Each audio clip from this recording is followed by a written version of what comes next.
Hey guys, Noel here, and it is Tuesday night, and I am long overdue for a live stream. I have been doing a lot of schoolwork, been having a lot of discussions with lots of different people, and I think now would be a good time just to sit and chill and relax with some games and some cool people. So, welcome to the Noel ComiX live stream on the Noel ComiX YouTube channel. Where dreams come true, and we entertain tens of people around the globe. That is double digits, my friends. So, if you're one of those tens of people that are watching, then please enjoy this Gorbachev mug. CJ John, hey, school is over, ha ha ha. Yes, it's almost over though. We have one more day, and welcome to the stream, my friend.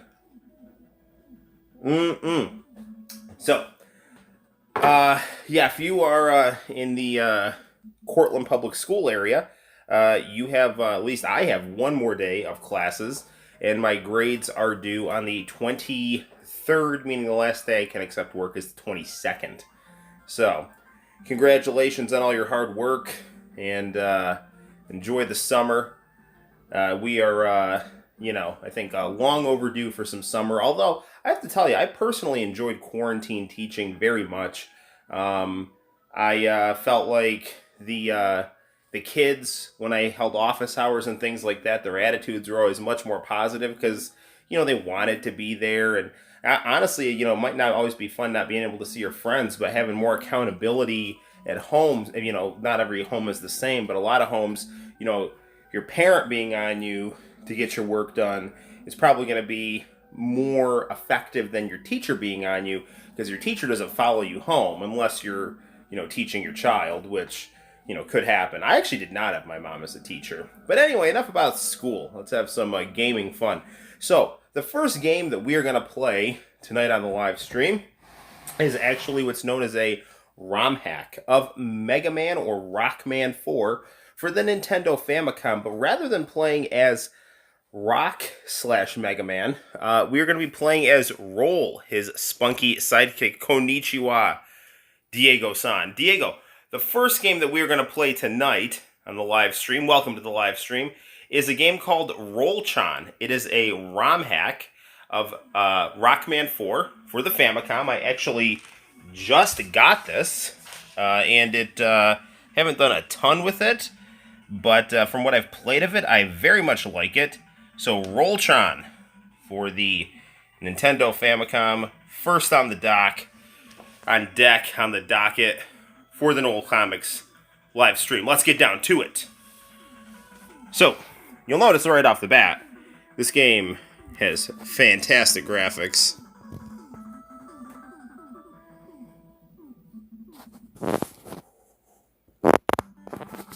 So, we'll position our camera like so. Actually, before I get to playing, I'll let the attract mode play.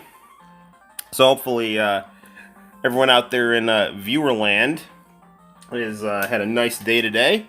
If you are a student, the school year is, if it's not already over, is fast approaching. Yeah, Roll-chan, that is the truth, man. This game is super cool. Very, very nice graphic work on this. Pushes the Famicom to some nice graphical heights here. And I'm a big fan of Roll, especially in Marvel vs. Capcom. She has very cool music, and she's fun to play as. So that really kind of got me to be a Roll fan. And when I saw that there was a Famicom game that put Roll as the protagonist, using Mega Man 4 as its base, I had to get on that. I got this Famicom cartridge in English on Etsy. So, cool stuff. And it came actually really quickly in the mail, too.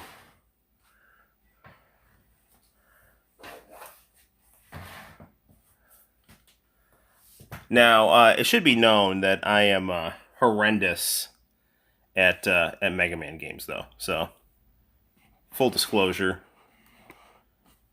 Adjust our camera slightly. Roll has always been my favorite from Rockman. Cool. I'm glad you like Roll. I do too.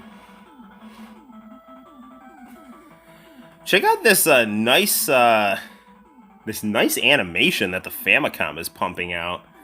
Not too shabby for a console that came out in 1983, which is slightly after I was born. I was born in December of 1982. The year that many of the children of the corn were born. It's very true.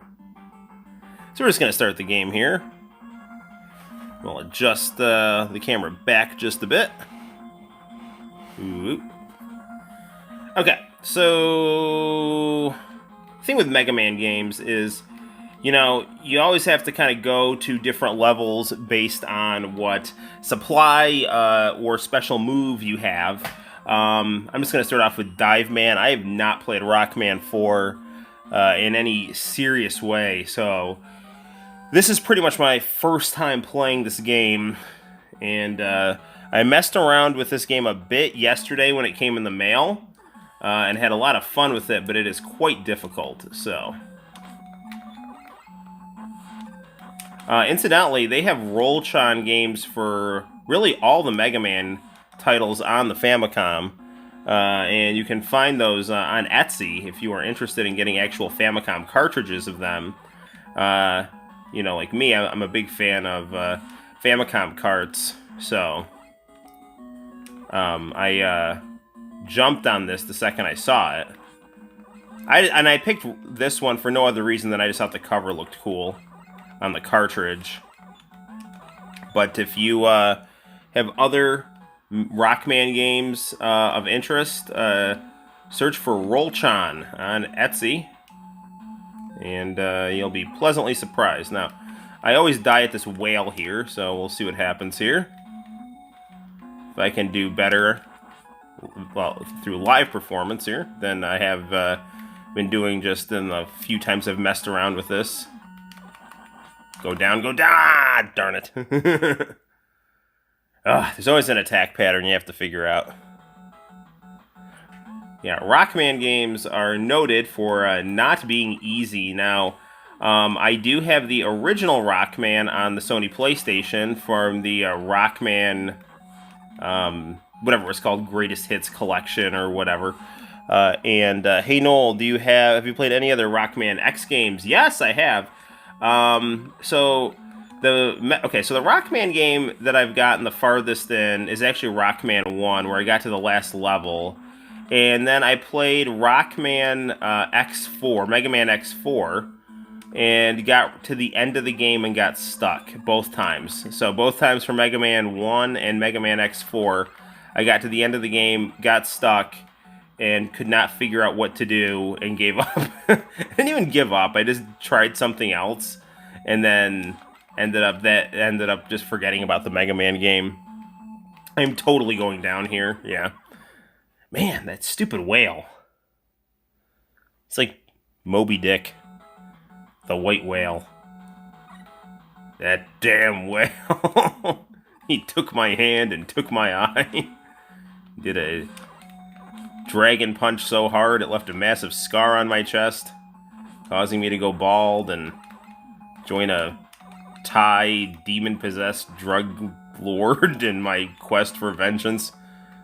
So I've turned into Sagat, essentially. Tiger uppercut. Alright, come on here.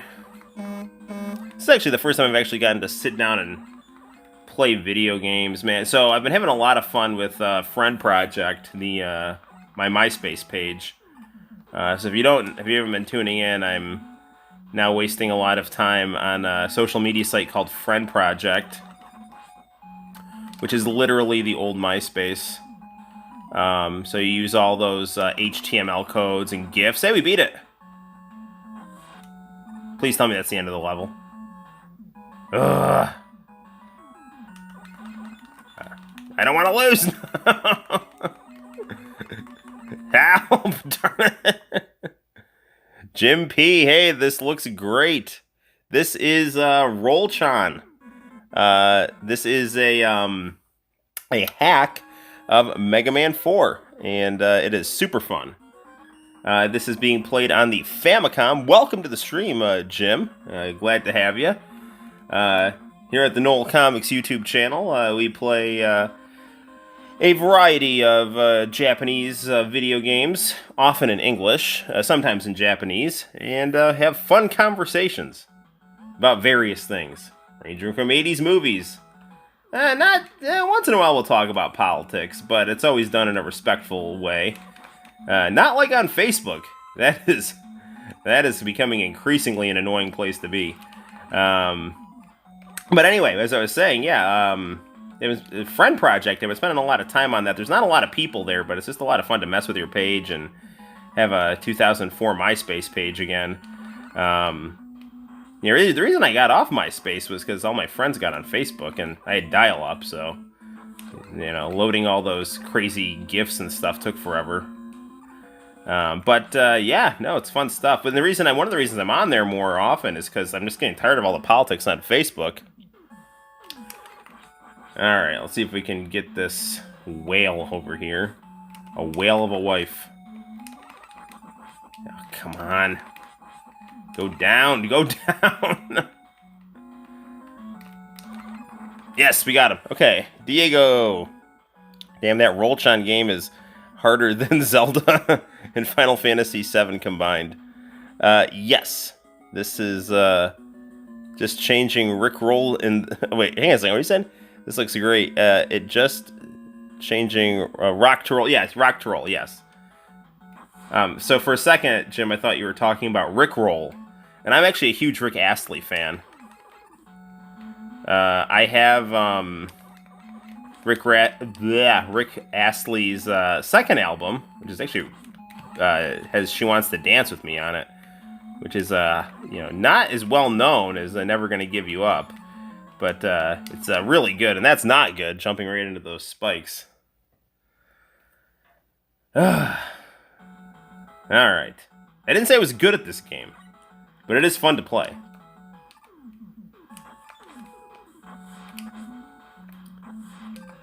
Come on, man. This game actually originally came out in 1991, and then it looks like the hack was done in 2015.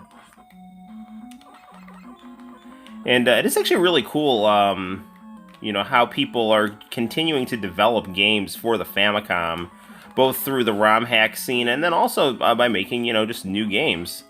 Vink from the Famicom Dojo, I was actually watching his live stream the other day, and he was playing some Famicom games that are only a few years old. And I actually wrote those names down. One was like Kira Stargirl or something like that. Nick Darling! Original Final Fantasy VII is tough. But this is way tougher. Welcome to the stream, Nick. My good friend. That's not good. 7 Remake is cake. I need to check out 7 Remake. Now that school is ending, I'm going to definitely play that more aggressively. In all honesty, these live streams are taking away my 7 Remake time, but I have so much fun making them.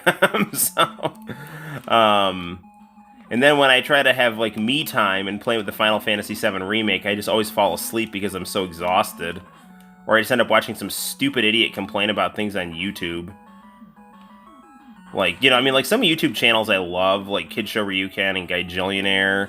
Then there's like other YouTube channels that like I just end up listening to because they're just good to have on in the background. But then they just turn into these like annoying gossip channels, so. Speaking of, hang on, let me pause this for a second.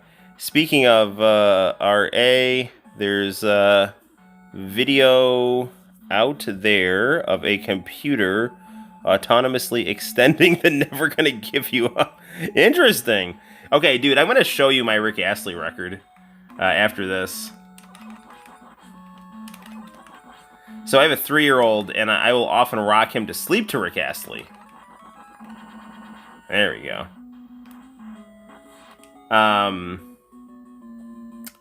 Yeah, no, Rick Astley's awesome. I love his first 2 albums.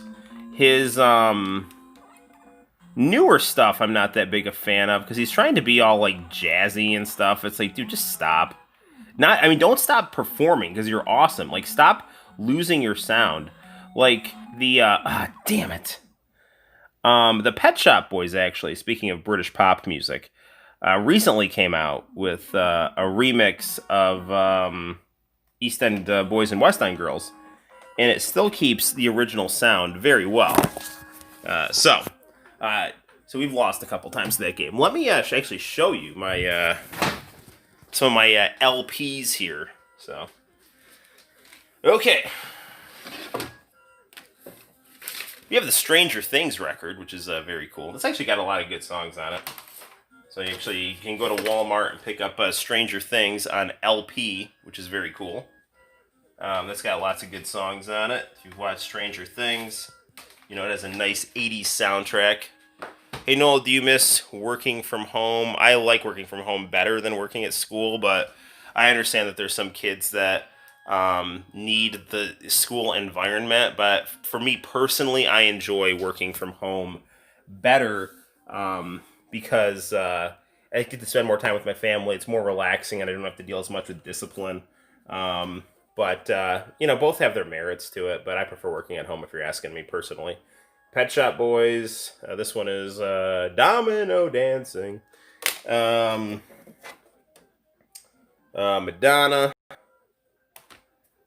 Let's see what else we got here. Cameo. This guy's just like candy. Got all kinds of 80s synth pop in here. And here he is. Rick Astley, She Wants to Dance with Me. This is a quality LP right here. So it has, actually this is the single to She Wants to Dance with Me. This isn't actually the whole album. I think I have the whole album downloaded on my phone. So, but yes, Rick Astley. So, all right. So I think we can give Rolchan another go. Oh, you know what else is a good album that I have in here? Hold on.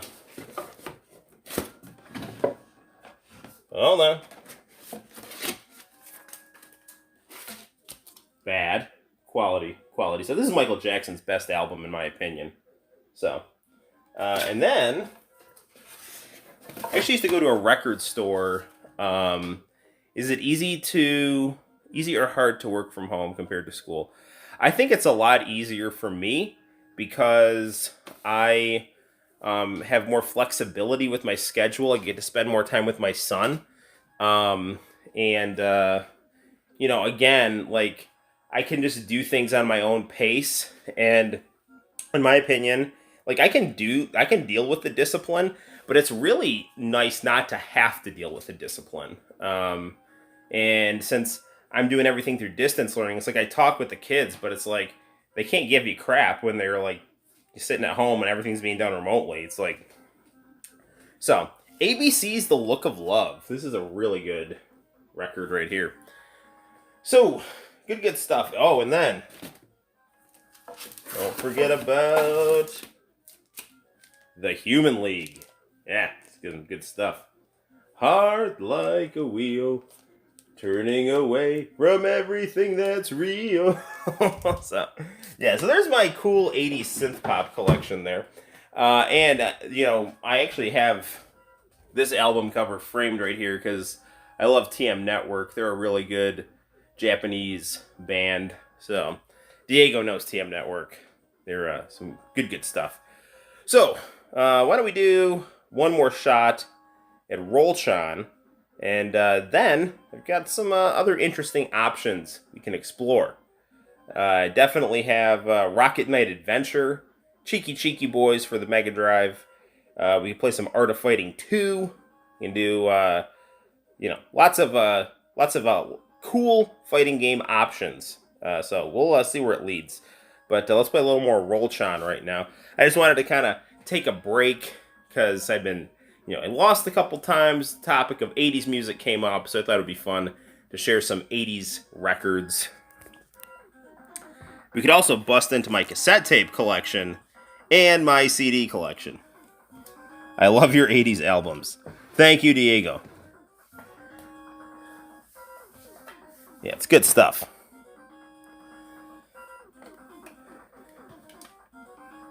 Sometimes when the family goes to sleep, I sit in the game room and stoically listen to the Baywatch soundtrack. It's amazing. Alright, let's try this one more time. See if we can beat the dive man here.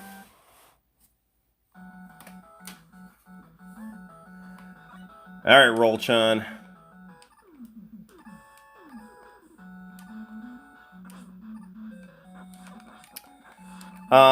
So fun fact, guys, and I think I mentioned this in the last live stream. Any day, I will be getting a USB stick that I can plug into my PlayStation Mini that is loaded with Japanese PlayStation games that I think you will appreciate. One of them I don't think I can play on the channel. It is Sexy Rock, Paper, Scissors. I mean, we could just play it until we win, and then I could, like, cover up the screen or something. I don't know. No, I don't want to do that. But it's a funny addition to the PlayStation library if you're a fan of Japanese media, like myself. I'm drinking Sapporo. I love that kind of beer. I sold my soul. Hey, Jim, it's you! Son of a bitch, man. Yeah, so Jim is the guy who made me that awesome USB drive. He is a great guy. I found his store on Etsy, and he has a whole bunch of PlayStation mini services he can provide. And, so I said, hey, I'd like to make my PlayStation better. Hey, we finally got past that. So he said, like, hey, yeah, let me know what games you want. And when he said that, he meant it, because I had some really obscure stuff in there. And he exchanged several messages with me, and he got the games I wanted. Even like looking for the Japanese version of Marvel vs. Capcom, and some Japanese idle games, some variable Geo games, some Dodonpachi, some shmups, and then the most rare of all, the Sexy Jonkin game. So yeah, he's awesome, and welcome to the stream, man. I didn't actually realize that was you. So thank you for showing up, man. Ooh. Yeah, I'm a fan of Etsy and how it indulges my my crazy tastes. My drink of choice. If I'm going to a bar and if I'm drinking a beer, I will usually get a shock top. If I'm going to a bar and just want to have some, just to like chill with my friends, like after a long day at work or something like that, I like to have rum and Coke. My favorite thing to drink around the house is alcoholic root beer. In fact, I might have one of those after this, actually. Actually, I need to start. I like to box, and I need to hit the gym because I ate like absolute crap today. I had my stream, great stream. Thanks. No, thank you, man. Just if you subscribe to me on YouTube, I will. I'll stream usually about 3 times a week. I do video game reviews as well. So actually, I recently reviewed Fatal Fury Wild Ambition, and then some PC Engine stuff, PC Engine Mini stuff. So stay tuned. I'm gonna be reviewing more things in the near future. I also upload my school lectures here, so if you want to learn a little bit about U.S. history, you don't have to, but those are there as well. Alright, we're doing pretty well here. I'm a little scared where this is going to go. Nope, we're okay. We're okay. Alright, good. Whoop. What's happening here? Actually, so I keep saying I want to review Mermaid Scar by Rumiko Takahashi, but I recently stumbled across an old tape of Superhuman Samurai Cyber Squad, which is an American Ultraman show that came out during the height of Power Rangers popularity. And I really want to review that VHS tape. I bought it back in like the early 2000s. Son of a bitch. Damn it. Cool, bro. Drink Sapporo. I love Sapporo, actually. I just don't ever see it around. But I love Japanese beer. I think Ichiro actually endorsed Sapporo, which makes me even want to makes me want it even more because I love Ichiro. I love my son deeply, but I was a bit miffed at him because he ruined my Ichiro bobblehead. He just I don't know. He likes to play with my toys basically, and I let him because I love him. But yeah, the Ichiro bobblehead, the spring was all stretched out to heck, so there's no coming back from that. So I had to junk it. So I have to try to find another Ichiro bobblehead. But my favorite baseball player of all time is Bobby Bonilla, because I'm a huge New York Mets fan. And Bobby Bonilla was the all-star when I was growing up as a Mets fan in the early 90s. So I just was... And then my step-uncle owned a baseball card shop. He still does. I actually need to go there. I haven't been there in months and months and months. I usually stop by a couple times a year. This isn't good. Or is it good? I don't know. I've never taken this path before. This is crazy. Where is this going?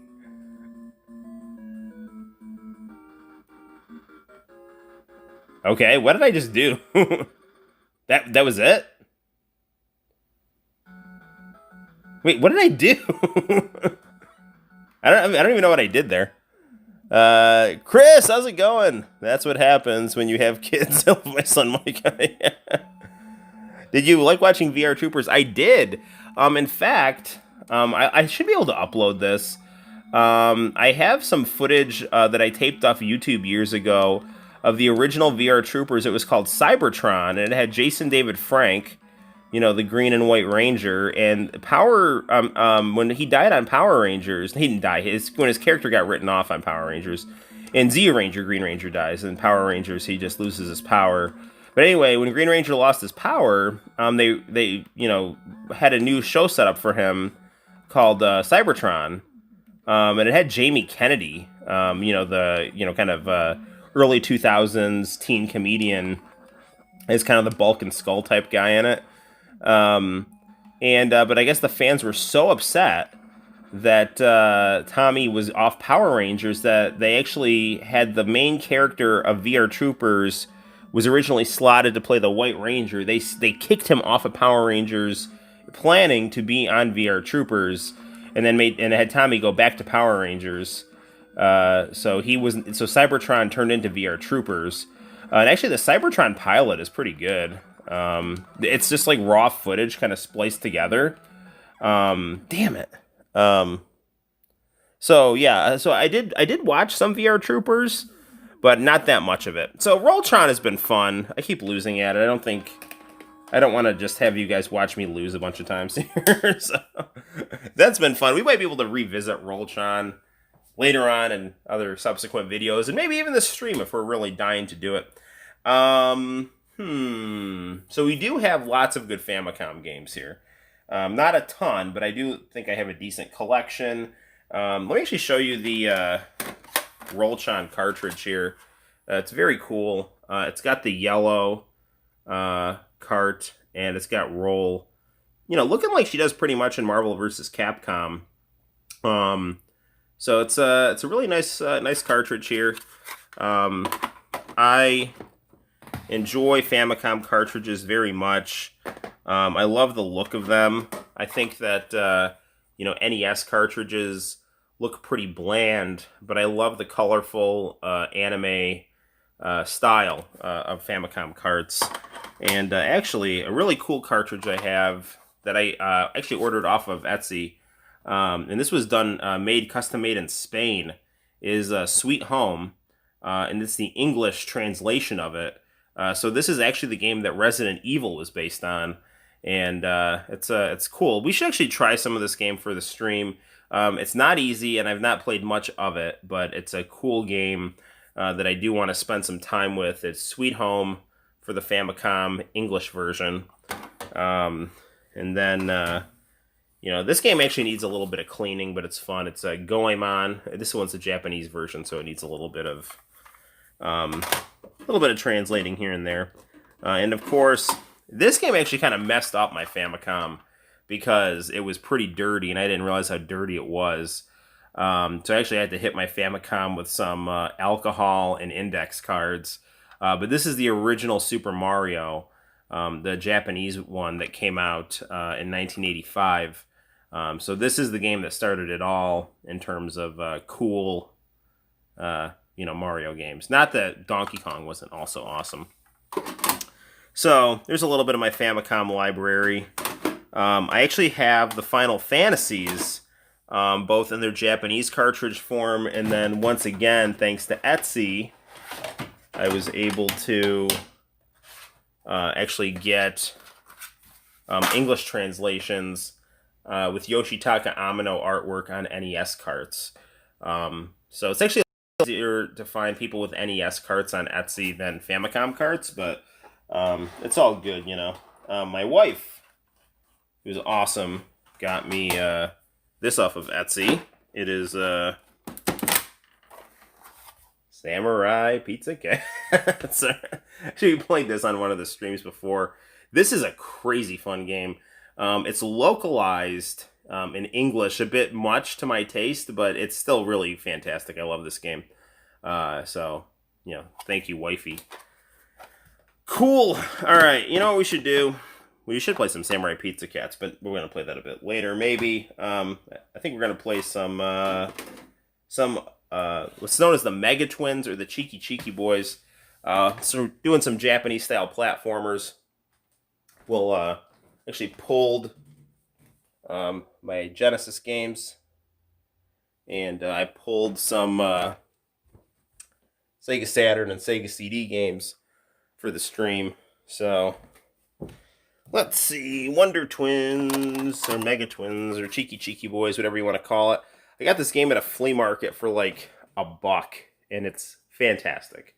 I immediately saw the cover, and I was like, I don't care what kind of game this is. I love the cover art, and it turns out that my son and I had a lot of fun playing this game, and still do. I can't beat the Genesis version, but I do have the arcade version of this on the Capcom Classics Collection 2 for the PlayStation 2, and I have beat that game, and it's a super fun arcade game.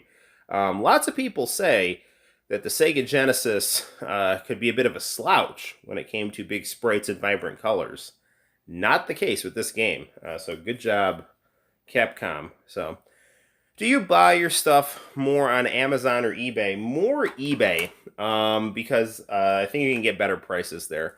But if I see something cool on Amazon, I'll buy it. A lot of what I buy on Amazon is like electronics equipment.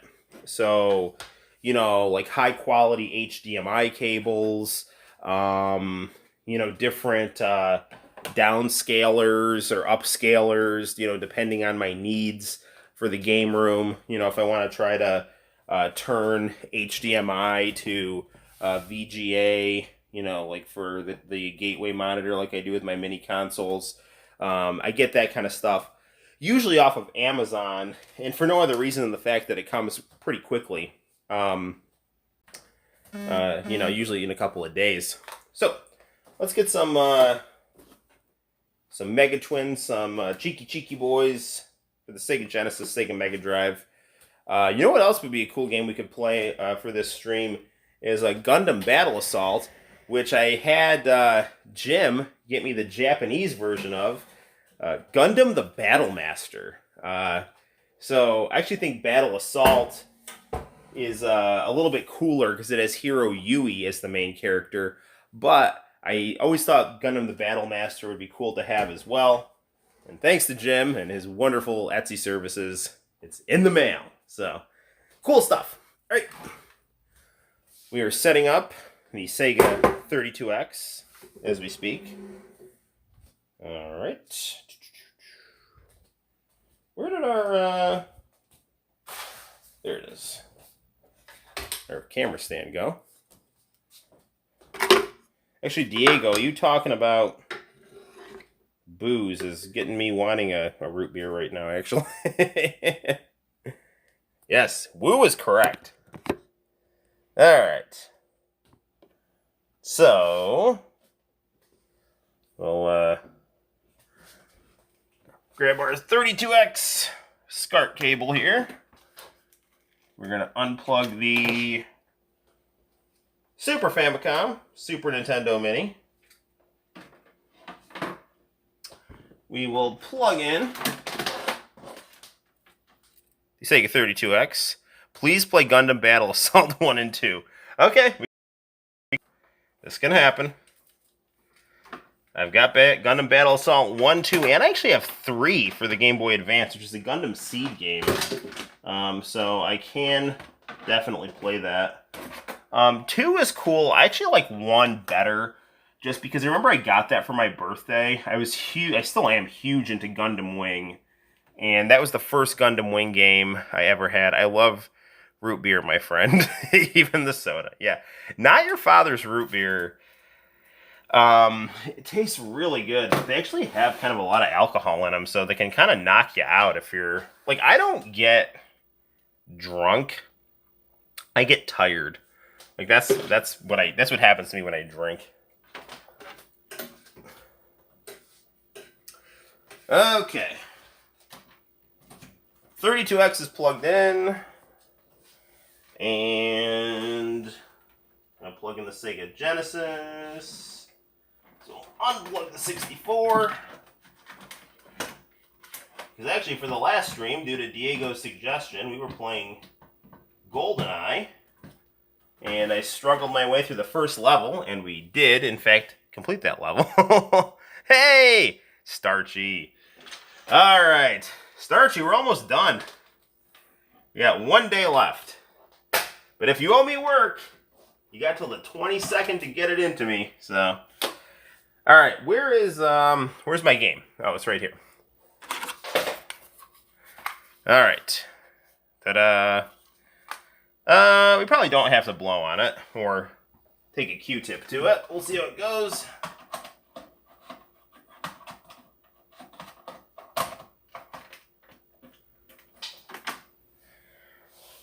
Good deal. Starts up the first time. I'm going to hit the lights, and we're going to have some 80s platforming action.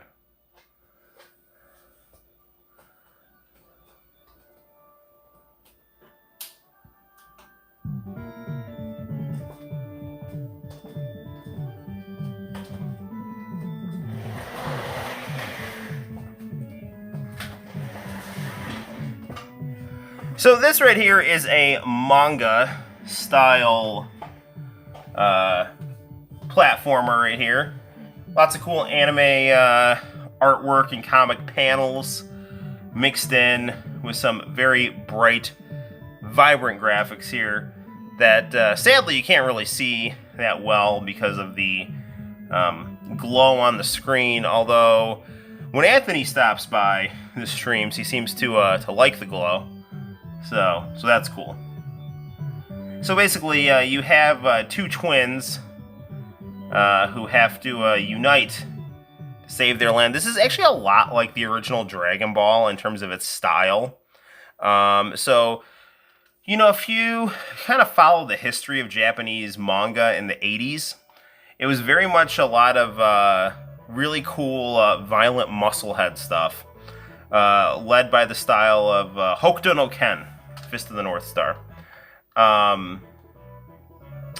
Now, when Dragon Ball came along, stuff moved from like the crazy buff musclehead Fist of the North Star JoJo's Bizarre Adventure style to the more kind of cute cartoony style of Dragon Ball, which lent a lot of charm to the fighting manga, charm and cuteness. So now basically I believe this game has 9 levels, and you can kind of select the order of the first handful of levels here.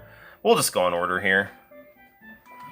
Now, Sega Mega Drive games, Sega Genesis games, especially the earlier ones, just games that came out in the late 80s were very, very difficult. They didn't give you a lot of lives. And that was how they kept you coming back for more. You know, you might get a continue or two. You just have to keep playing the game until you memorized it, essentially.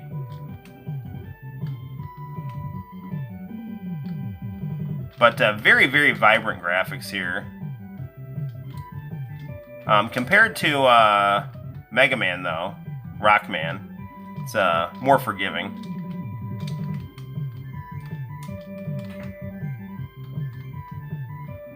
Alright. These guys look like that Freaky Freddy 80s toy. Alright, I'm gonna grab this, and then behold my mighty hand.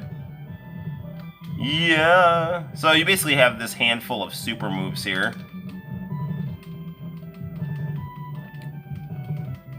And we're just gonna hammer this guy till he goes down. Incidentally, this game looks freaking stunning on this professional video monitor here, so...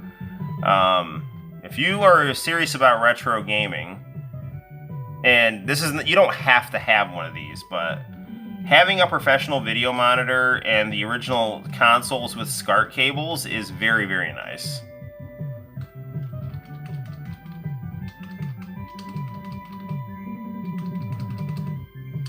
Great soundtrack to this game as well. It's just very cute and energetic. I have a lot of fond memories playing this game with my son when he was 2 years old. I mean, we still play it, just he's more into fighting games now. Our whole life consists of Peppa Pig, Art of Fighting, Street Fighter. It's fantastic. Actually, it's one of my favorite things about quarantine is just the wonderful life I live that is a merger of Peppa Pig and Street Fighter and Art of Fighting. Noel, what was your reaction when you saw Hulk Hogan and Rocky 3 for the first time? I thought it was freaking awesome. Yeah, I thought, okay, so I was a Hulk Hogan fan my whole life, but, you know, I was most lucid as a Hulk Hogan fan when he debuted in WCW for the first time, so, you know, 94. And when I saw him in Rocky 3, it's like I knew it was him, but I was like, is that him? He looks kind of like, that's what steroids does to you, man. I mean, that and time, too. Like, I actually like the skinny Hulk better, but, you know, during the 80s, you know, he was juiced up, and not just him, like, it was, like, normal for a lot of athletes to be, you know, doing performance-enhancing drugs. And, you know, it changes your facial structure. Like, Hulk looked a lot more bloated in the 80s versus, you know, when I knew him in WCW when he was off the juice, he was, like, much more kind of, like, just in shape and, like, lean and bald and, like, tan, you know? In Rocky, or I loved him in Rocky 3, though. I love Hulk Hogan in all of his forms.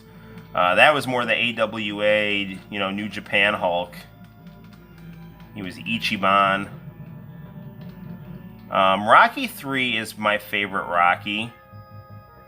And 4 and 2 are close behind that. I love all the Rocky movies. I mean, obviously 5 is the kind of black sheep of the series. But now that it wasn't like the official ending of the series, you know, I don't really mind it that much. Who would win, Rocky or Hogan? Well, Rocky won that fight. No, it's kind of a no contest. I'm going with Hogan. Hogan has more range. But Rocky can switch from southpaw to orthodox. Geez, Diego, that's a good question, man. I don't know. If we're talking Hollywood Hogan, then Hulk would win because he could just simply call on his NWO cronies to beat Rocky up. So if he ever got in trouble, you know, he'd just, like, call on the wolf pack in the back, watching my back, Jack. So, to answer your question, if it's red and yellow Hulk, it would be a draw. If it's Hollywood, Hollywood would win because he would have his more, I mean, I don't know, man, a good boxer... A boxer with really good footwork, I think, could hold their own against the... I've boxed with guys who... Okay, so I do, you know, grappling and boxing. Not at any like super high level or anything, but I love training at this local gym. And I've been in the ring boxing with just boxing gloves on and stuff, and then all of a sudden the coach will say, "Hey, shoot on Noel," and it's like I'm totally screwed, you know. But I guess, you know, if I had good enough footwork, you could just keep moving and like punching the guy. Like that's what happened to Ronda Rousey. Like she couldn't hang with what's her face's boxing skills, Holly Holmes, and you know, Rocky V was the black sheep of the Rocky movies. Yes, it was. So we lost to Cheeky Cheeky Boys, but that's because it's, you know, we only get a handful of continues here. This is being really fun here, but I'm a bit parched. I'm going to get some of that root beer as we speak right now. So, all right. Whoa. So we're cruising on to the kitchen here. So I'm trying to think what we should play next. We could. This is the root beer in question here. Ta-da. So drink responsibly. I'm not man hands on Seinfeld, so I mean, I do have a nice grip, but I need a bottle opener for this. Watch me not have a bottle opener for this. No, we had one. Santino was playing with it. Oh, it's right here. Ta-da. So,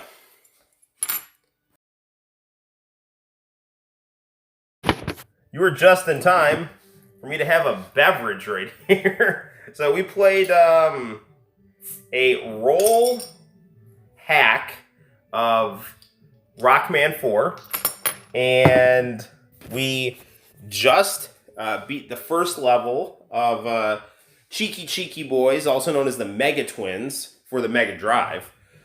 And then Diego, earlier in the stream, was talking about what's your favorite adult beverage, and that got me thinking, and I really started craving a alcoholic root beer, so...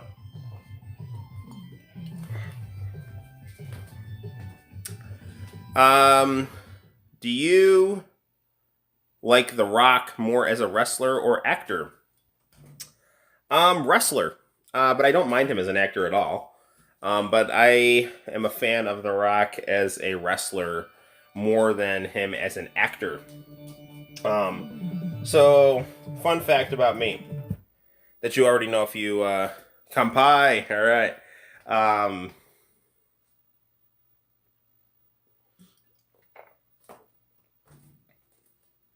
If you know me, you know I'm a big WCW NWO fan. The Rock was my favorite wrestler in the WWF when I would flip during the commercials during Nitro. And he wasn't even famous yet. He was The Rock in the Nation of Domination. And I just thought he was cool, he was funny, and I just remember, you know, him giving Farouk a giant painting of himself, and like, you know, Owen Hart was in the Nation of Domination. So I'm a big fan of The Rock as a heel wrestler in particular. So yes, but I think he's a cool actor too. So, all right, Diego, you were wanting to play some Gundam Battle Assault, or as it sounds like in the opening to this game, Gundam Battle is Hell. So we'll play some of this right now. And if you're really dying to play the second one, I'll pull that from the games library right here. So Gundam Wing was extremely popular along with Dragon Ball Z. Like, those were the two animes that introduced a lot of people my age in their early to mid to late 30s to anime. So if you kind of came of age in the 90s, you know, Toonami, the Cartoon Network, Anime Block, Dragon Ball Z, and Gundam Wing were prominently featured, and they were addicting, wonderful shows. So, no, thank you for requesting that game, because this is a great game. We'd also have Virtua Fighter for the 32X. That's a good game, too. Okay, so we'll disconnect the Sega Genesis 32X combo, and we will connect the PlayStation. So, we'll grab our PS2 cable here, like so. And, you know, I also have Gundam Wing The Endless Duel, which is actually kind of a precursor to Gundam the Battle Masters / Gundam Battle Assault. When my PlayStation USB comes in the mail, we'll play some Battle Master. We're gonna play the US version right now. All right. So we'll turn on our modded PS2, which I also got off Etsy. So the last game we played in this was a great game called Neo Geo Battle Coliseum, right here. And we'll put in Gundam Battle is Hell. Which is you'll see what I'm talking about.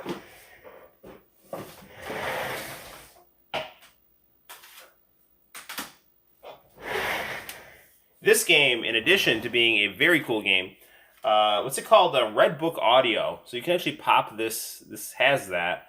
You can pop this into your CD player and listen to it, and it's got some great tracks.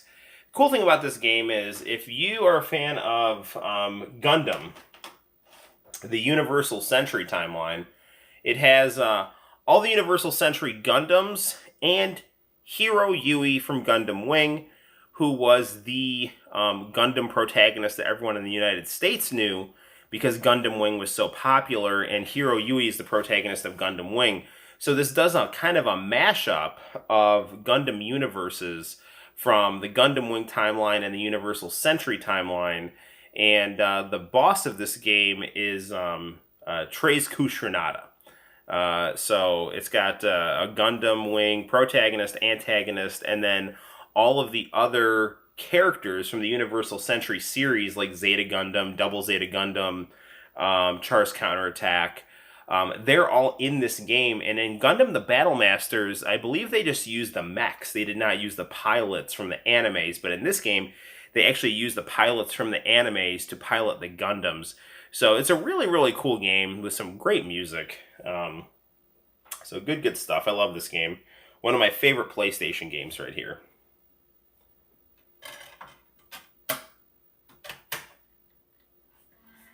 Alright. So, PS2 is starting up. We'll position our camera like so. Santino.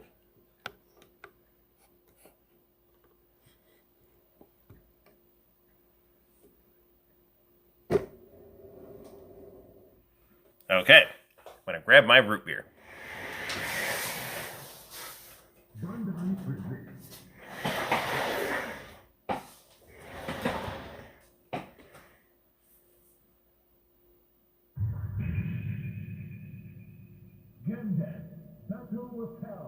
There you go.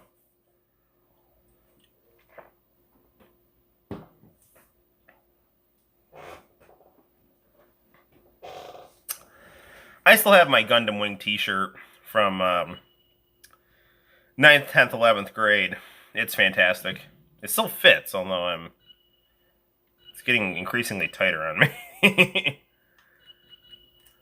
Alright, we're good here.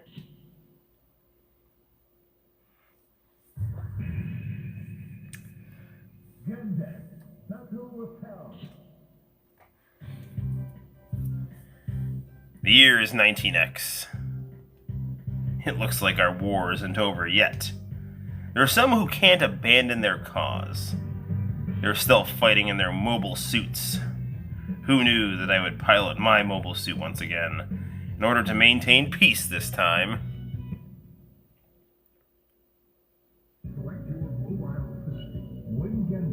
Wing Gundam. So, Hero, if you're playing this in one player, you are Hero, and you basically get to choose any of these Universal Century Gundams or the Wing Gundam, which is my favorite. Tony, how's it going, man? We are playing Gundam Battle Assault, or as the opening calls it, Gundam Battle as Hell. You might remember in CCA, I was a fan of wearing a red Gundam wing shirt. So that red Gundam wing shirt in this game, I was all about that life. And we are playing it because I brought the game up, and Diego was like, I need to see you play that game. And so we're doing it. Mobile suit approaching at combat speed. No, it can't be. But it is. It's Char Aznavour in the Sazabi. You don't know how dangerous you are. Not like me. I'm just going to crash a meteor into the Earth nonsensically after I was a good guy in Zeta Gundam. See, those sunglasses that he wore in Zeta Gundam, they helped keep in the bad guy. But once he takes them off, he loses all control.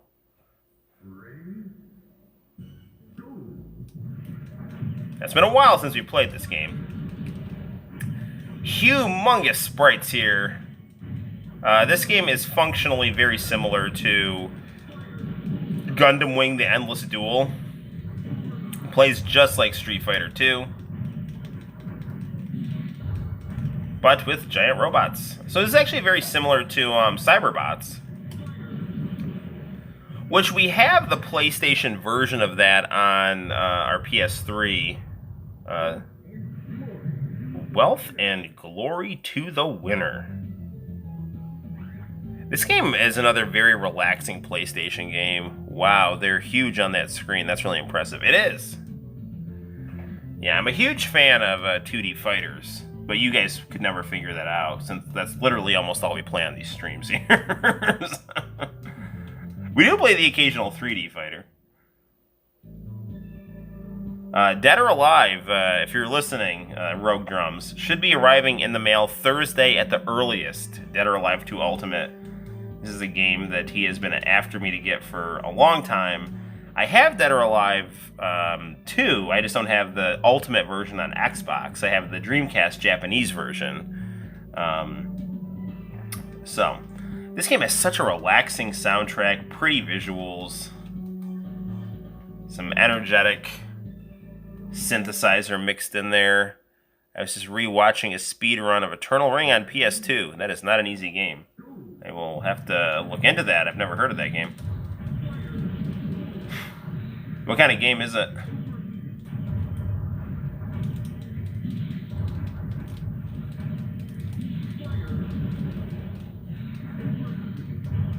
Overheating.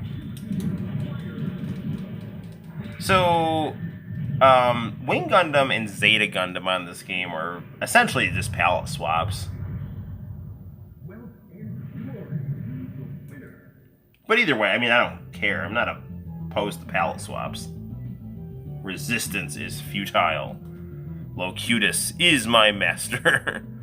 It's kind of a... I wish you could choose Kiriko from Armor Trooper Votoms. Yeah, absolutely.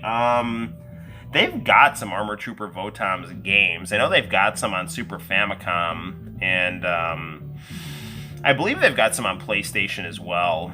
Votoms is a... I've seen the original series and love it very much. I think this is going to be Chudao from Double Zeta.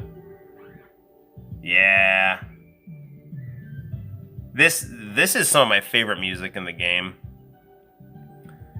I sadly have not seen Double Zeta Gundam. Every episode I've seen of it I really like. It seems to have a much lighter tone than Zeta Gundam, which I also really like. I would say out of the Universal Centuries, Zeta and Double Zeta are my favorite, at least from what I've seen. I mean, I love the music from Char's Counterattack, and I like that movie a ton, but I don't like that they made Char a bad guy in it.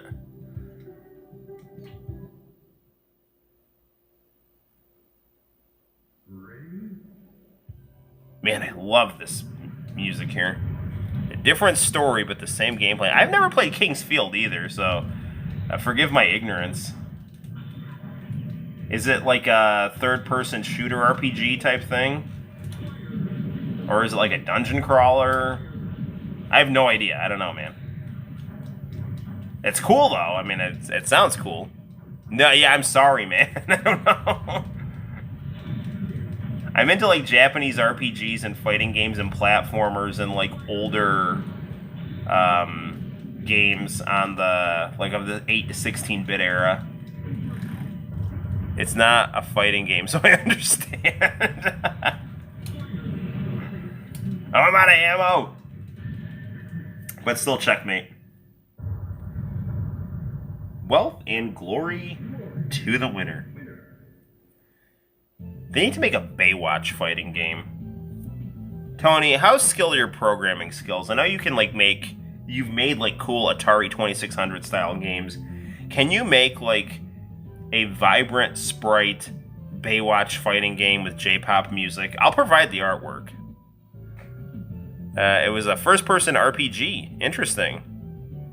Cool.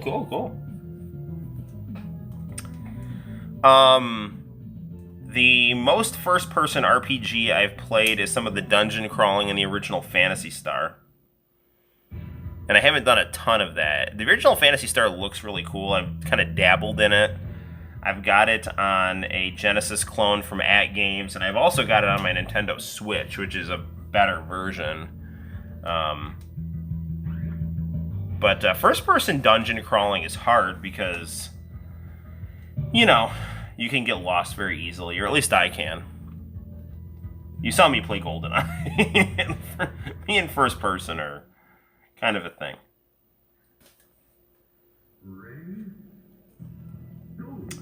So, fun fact about me. I had to buy groceries today, and now I don't think I have... I might have enough money to buy Dragon Quest 11, the Ultimate Edition, on my Switch, but I think I might not have... I don't know. I've got to buy dinner for my family on Friday, so I meant, like... It's going to be really tight budget-wise if I buy that game, so I don't know. Maybe I can ask for it for Father's Day from someone. I don't know. But the main reason I want that game is it comes to the 16-bit version of Dragon Quest. I'm playing the PS on a Phantasy Star and Sega Mini thing. Cool. Which Phantasy Star? 4. I was making my way through 4. I was loving it, and I still love it. But the battery died on my cartridge, actually. It was an older cartridge that I had gotten off of eBay. And, yeah, the battery died on it. So I can't save games on it anymore. Now, I do have both Sega Minis, and it does have Phantasy Star 4 on it. And I've got Phantasy Star 2 and 3 cartridges as well. First one, I love the dungeons. Yes, it does have that dungeon crawl. I've got that on the Switch. And, yeah, I love what I've seen of it. Those games have some freaking groundbreaking stories. Which is the best Gundam anime and why? That is a loaded question, my friend. Okay, so I haven't seen every Gundam anime. So I'll just go with the ones that I've seen. And I've seen the original, but I didn't see all the episodes at the end of the original. I saw a good chunk of Zeta. I've seen a handful of episodes of Double Zeta. I've seen Char's Counterattack. I've seen all of Gundam Wing, all of G Gundam. I've seen a lot of Gundam Seed. I saw the whole first series of Gundam 00.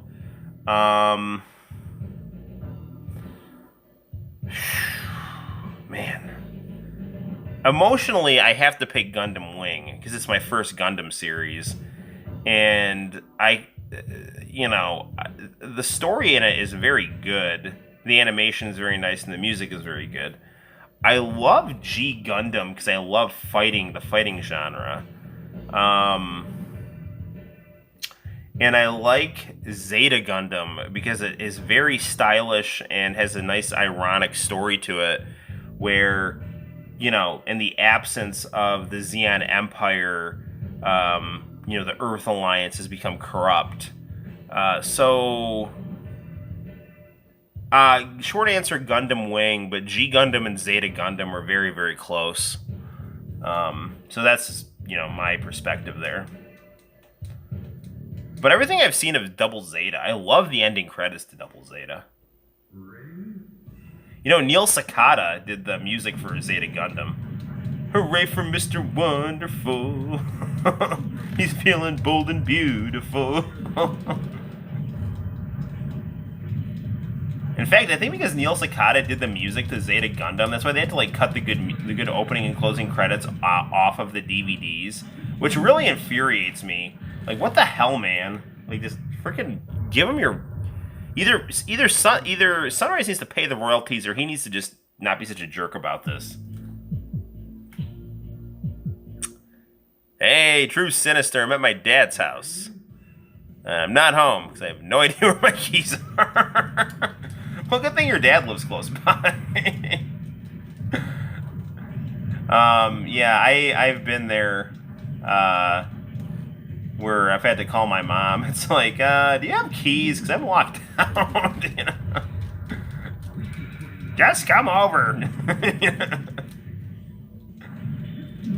I definitely am a believer in the multi-generational Gemeinschaft support system. There's some garbled sociology terms for you. It takes a village. My all-time favorite Gundam... Ooh, 8th MS Team is very good. Very, very good. That is some great music and a cool story. I also love 0083. Which has got a lot of visual similarities to 8th MS Team. I really like 0080. This is Gundam Battle Assault. The English version of Gundam the Battle Masters. So basically, you're Hero Yui. So, you know, Gundam Wing was like the really popular anime. I got this game when I was in high school as a huge Gundam Wing fan, of which I still am. And they basically put the video game Gundam the Battle Masters and had Hero Yui be the main character, and they put all the original anime characters with their mechs. And, you know, so they have the Gundam Battle Master fighting game with an original story that crosses the Gundam Wing universe. I hear such good things about the Super Famicom game that it's like my Mighty Morphin fighting game. Are you talking about Gundam Battle Assault? Because that is a freaking awesome game, and we have that game, and we can play that game. It's an amazing game. It's one of the best fighting games on the Super Famicom. You could argue it is the best fighting game on the Super Famicom. It's incredibly good. Great music, big robots, smooth controls. It's arguably the best mech fighting game I've ever played. And I got that game when, I can't remember if I got that game. I got that game when I graduated high school. And, I got it with my graduation party money from Buy-Right Games. They did a better job than many. Yes, that's true. Bandai did some really good mech fighting games. This game's just really, really good. This is one of my favorite PlayStation games. I like the vibe. I like to actually just listen to this game in my CD player. It's got a great soundtrack, cool characters, big sprites, responsive controls too. This is a smooth game to play. Plays just like Street Fighter, except you can run out of ammo because you're a robot. And bullets don't grow on trees.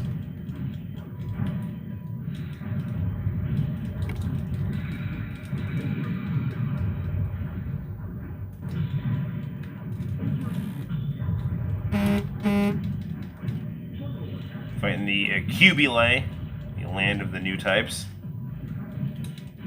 These freaking new type funnels here. These freaking space soldier overmen.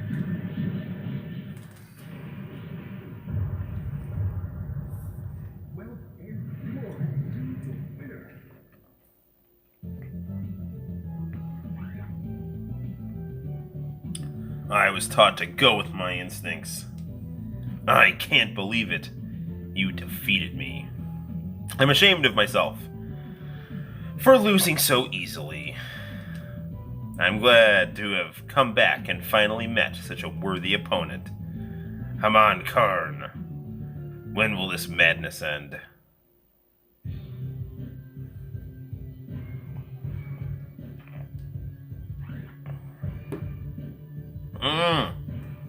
Speaking of Gundam 0083, it's Anvel Gato.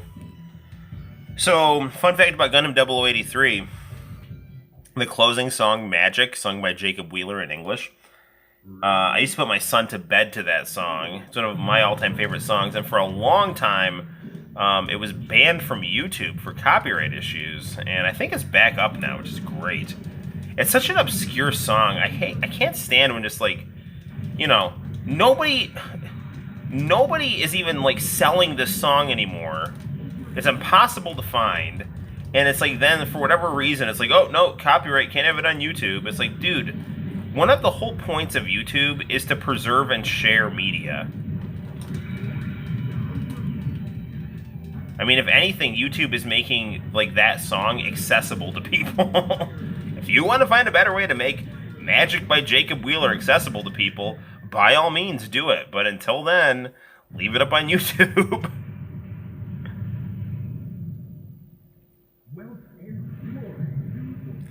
Yeah, Gundam 0083 is such an amazing soundtrack. Opening and closing themes were great. And once they hit to the second kind of series of it, the second season of it, they swapped Magic for a song called Evergreen, which is a very beautiful song. But I love Magic. It's easily one of my favorite Gundam endings, one of my all-time favorite anime endings. Ooh. Valdor, the Psycho Gundam. You're the soldier that took down Zex Marquise.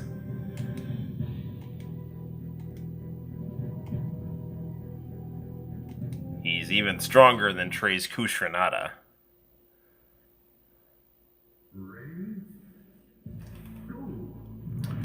So, if memory serves me correctly, this guy's a huge pain in the neck. The Psycho Mark III. That actually should have been the name of the Sega Genesis. You heard of the Sega Mark III. That was the Psycho Mark III.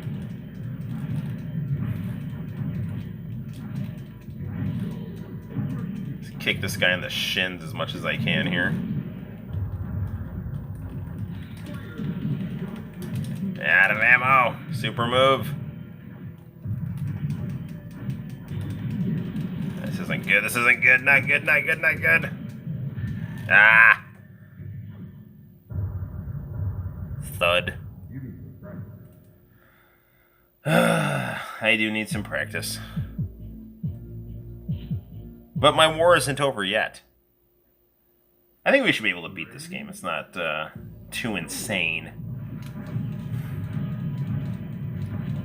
It's encouraging to know that Final Fantasy VII Remake is not difficult. I'm not one of those people that's like, I love difficult games. It's like, I mean, I'm cool with a challenge and stuff, but I want to have fun too.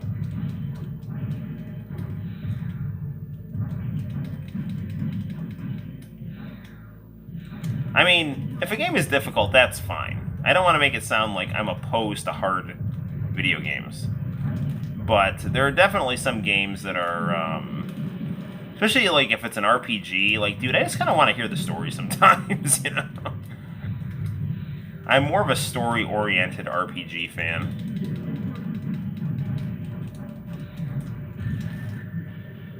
Ugh. Psycho Gundam.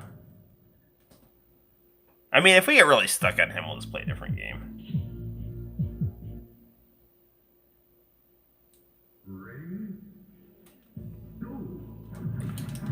And I want to say he might be the second to last boss as well. Man, I can't get behind him. Dude, I freaking... That's not good. Come on, come on. Behold my mighty shin kick. And shooting you in the back. I'm certainly not fighting like a wuss or anything like that. Let me kick your shins and hit you while you're not looking.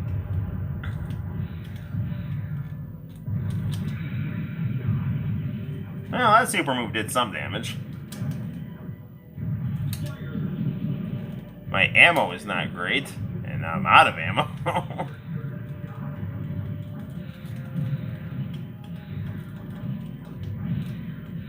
trying to move a lot here, but... Ah, darn it.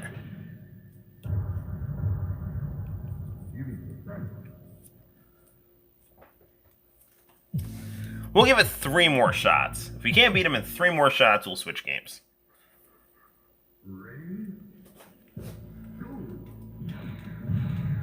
This man has a beautiful strawberry mullet. And a vicious uppercut right there. That, like, pretty much took out all my health for my first health bar there. I can somehow just get behind him here. So just eating those laser shots. Bro, what the freak, man? Solid game, Final Fantasy VII. Hard mode is rough. Normal mode is just a bit too easy. Cool. 4 separate games.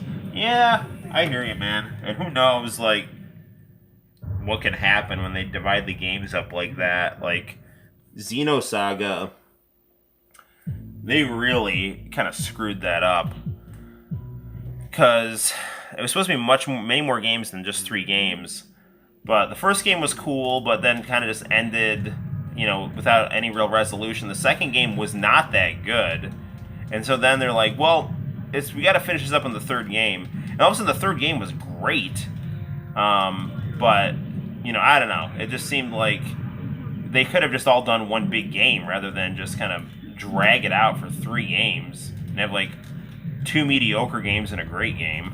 Especially when Xenogears was such an amazing game.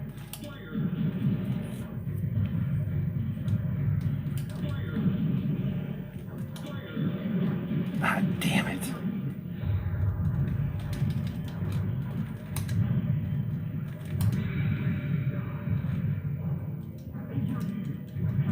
Come on, bro. Let me beat you, please. Ah, come on. Super move. Super move, hero. Come on.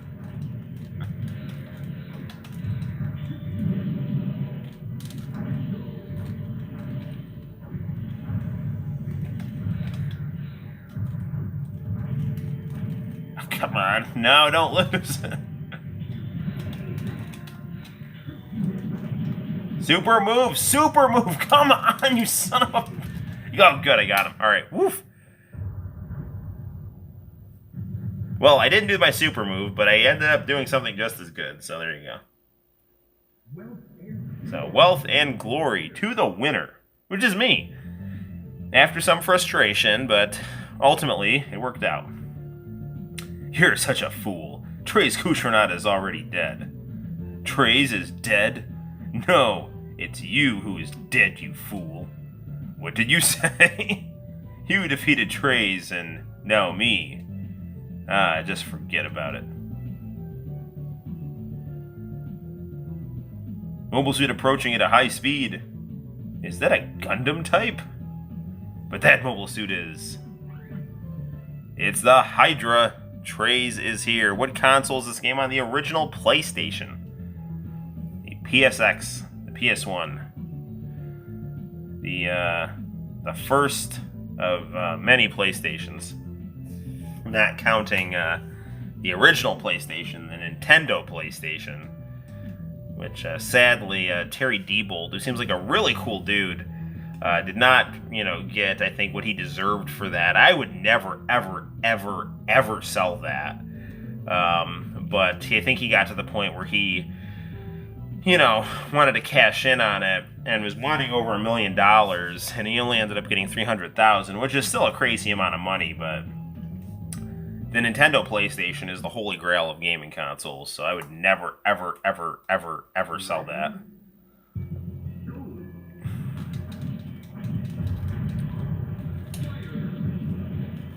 Alright, come on.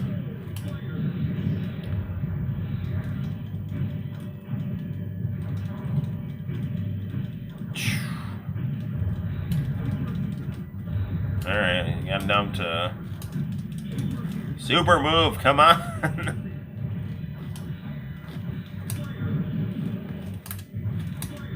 I am noticing the super moves on this game are not as fluid as they could be.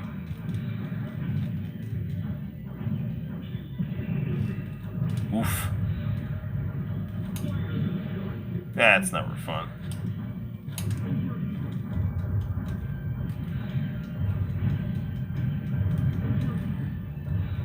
Man. Do your super move, Hero. Come on. Oh, I beat him. All right, good deal.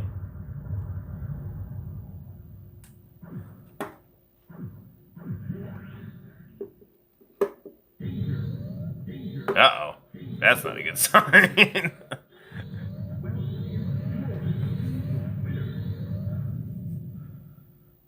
I have to go. My planet needs me.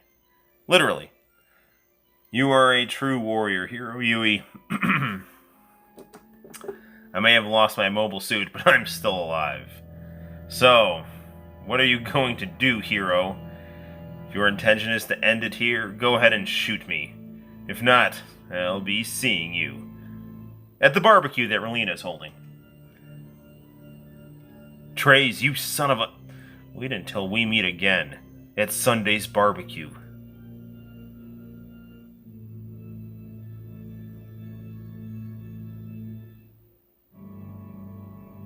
Mission accomplished. Finn. Alright, good game. Alright. So, that, my friends, was Gundam the Battle Assault. Don't ever sell your games. I will never sell my games. Ever. Ever, ever. I mean, if we're in some kind of horrible apocalyptic nightmare scenarios between my games and my family's well-being, that's one thing, but I will never sell my games for anything other than that. Yeah, so, but I mean, I don't know. Like, it's his console. If he wants to sell the Nintendo PlayStation, he can, but I would never sell it, so.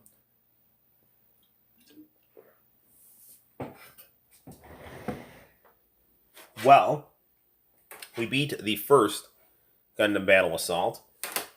And, Diego, you were wanting to play the second Gundam Battle Assault.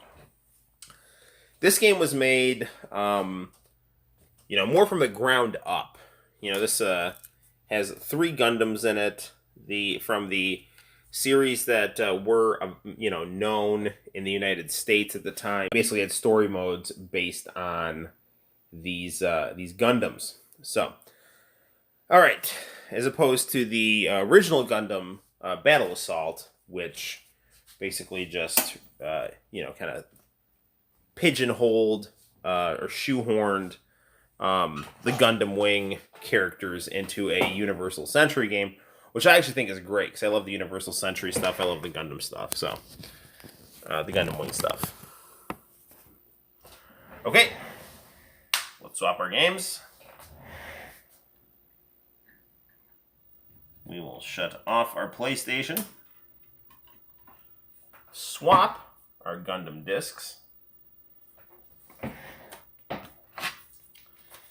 And like I said, the third Battle Assault is actually a Game Boy Advance game for Gundam Seed. So I've got that game for the Game Boy Advance, and it is a cool game. We could also play some Pocky and Rocky on the Game Boy Advance. That's actually, that game can go for over $100. I bought that game at GameStop for like $5. Yes, you can choose from different Gundams in Gundam Battle Assault 2 based on different timelines. So yes.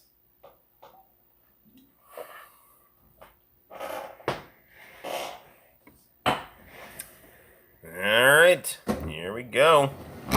No, once again, Diego, thank you for your awesome tasting games.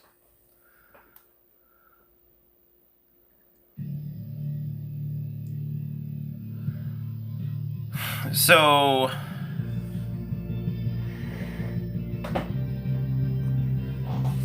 this game, custom opening. It's just, this game was made as its own piece of of gaming quality here.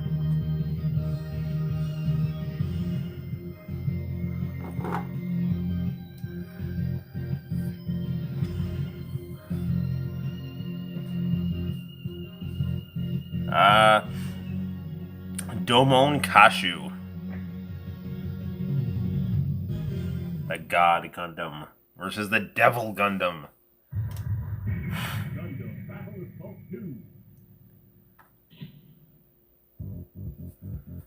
We're gonna need some G Gundam.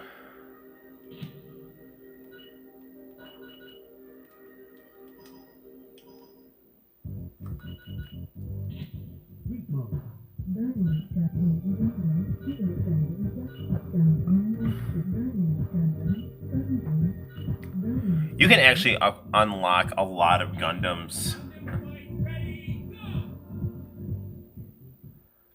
This is kind of your basic starter list here.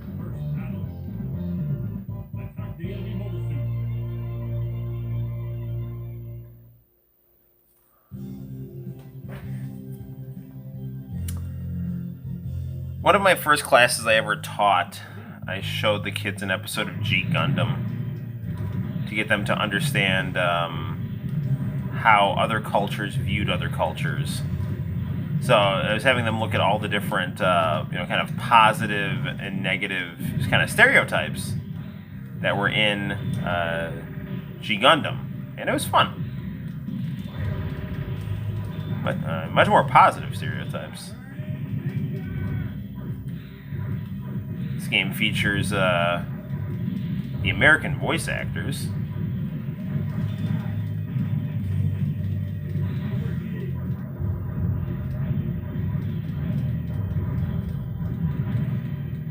I love G Gundam because it was like a Kung Fu Dragon Ball movie with Gundams.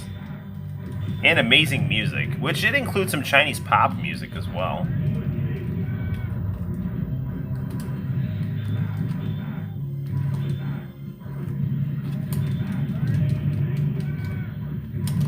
Is my super move different in this game?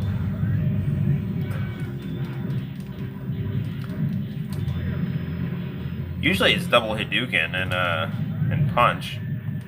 Either way. You can even choose Shiro Amada.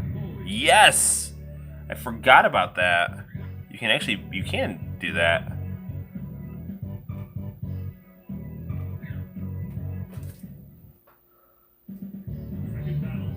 No, I don't know the name of the man in that picture. He might be the mysterious masked German Gundam pilot, though. I don't know. Music in this game is awesome. You are correct. Hey, you know who this guy is? Well, if you can beat me, then I'll tell you what you want to know. Let's go for it then. Gundam fight. Ready, go! Chibity's such a cool guy. I was like the cool American guy in Japanese animes.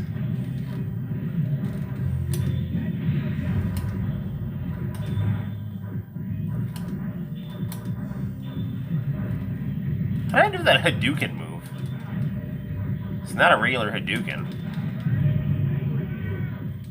Burning fingers like a dragon punch.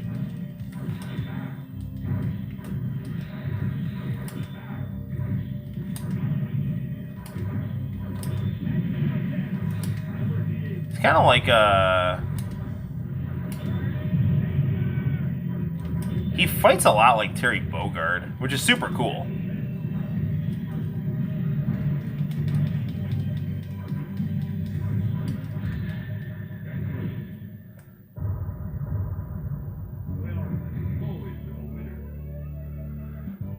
Now that is some positive American stereotyping right there. The Gundam is a football player boxer.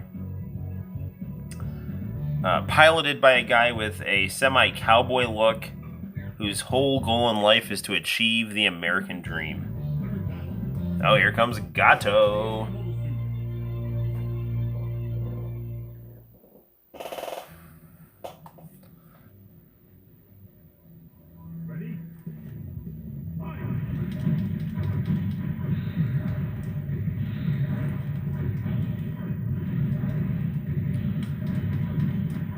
I downloaded a lot of the Gundam 0083 music off of Kazaa.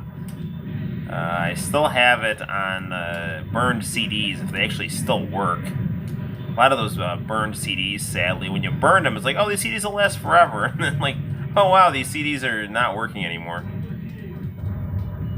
It's not all scratchy, the tracks get all messed up.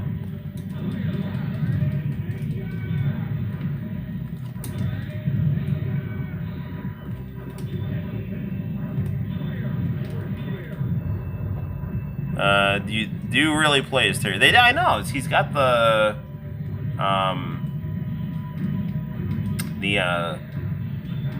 burning knuckle move, or whatever it's called.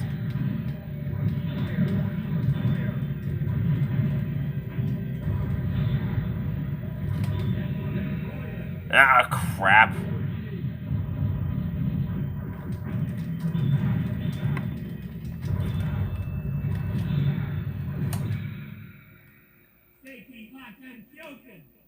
That's that super move there. Alright, Shinku Hadoken. Well done. That kind of plays like Marvel vs. Capcom right there. It's Hadouken and square and triangle.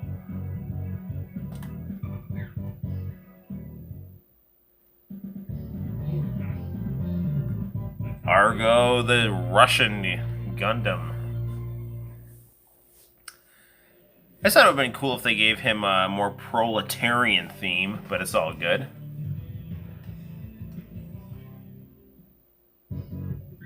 Gundam, what are you doing here? I'm searching for this man. Do you know where he is? Why should I trust you? Here's the deal. If you can defeat me, I will answer. Ready? Always a stipulation.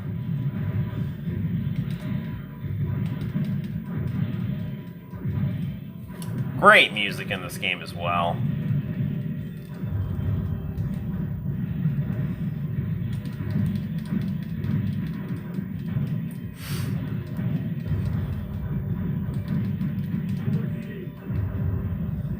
Jab, jab, uppercut.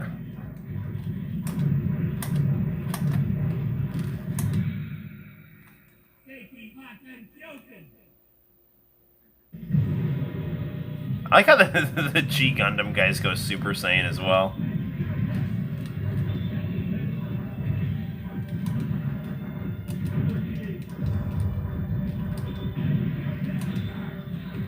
Hadouken!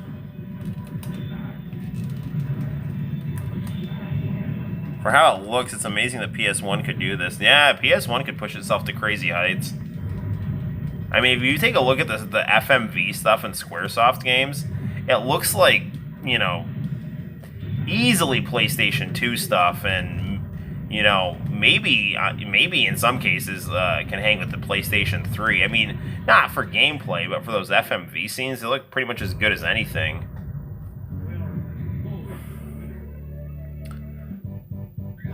And I mean, especially when you talk about 2D graphics, too, like, the Saturn was the real king of 2D, but, you know, all these 32-bit consoles could really do it well.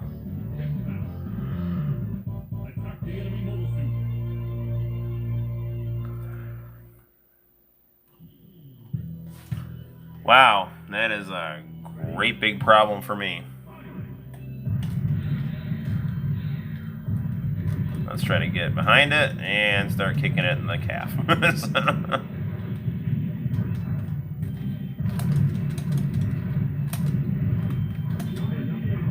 Oh, crap. I can't move.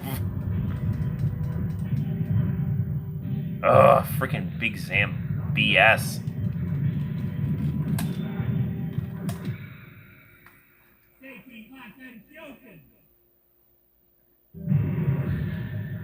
Man!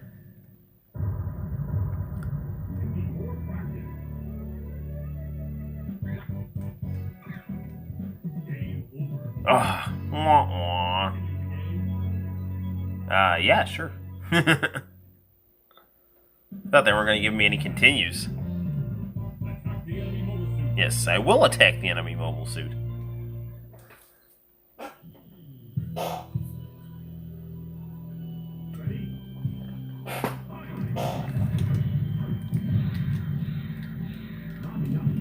Okay. Yes, I know, not enough power. All right, don't move. Stay back here.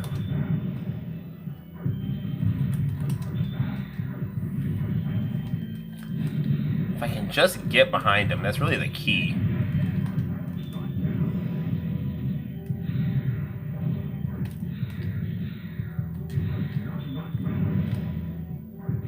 Okay.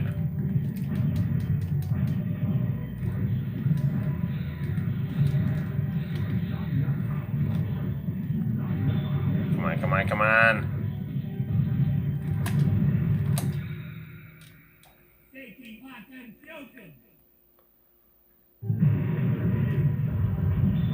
Grr.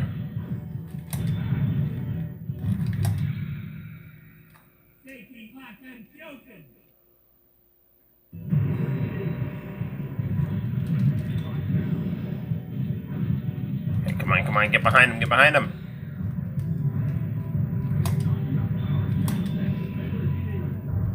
Oh, come on, bro, do your super move. Of course, it connects as he's jumping up into the air. Which actually could be a blessing, though, I don't know.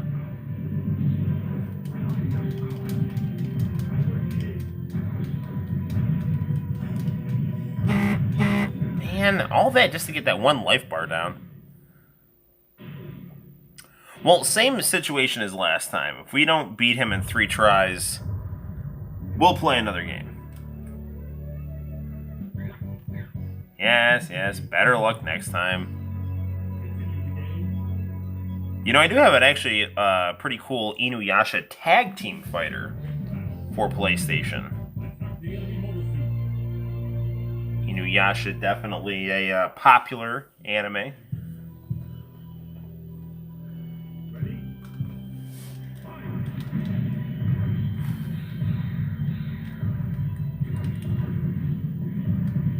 Okay, come on. Come on. Maybe I can just hang back here.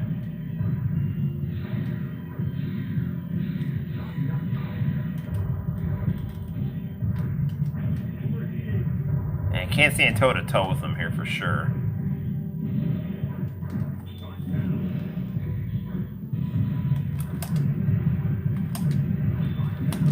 Come on, dude. Like, the super move is a little tricky to get. It's pretty much like an Art of Fighting super move here.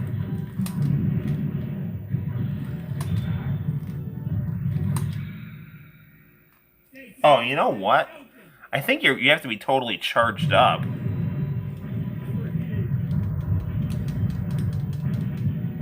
Dude, I can't even freaking move. All he's got to do is just walk forward here.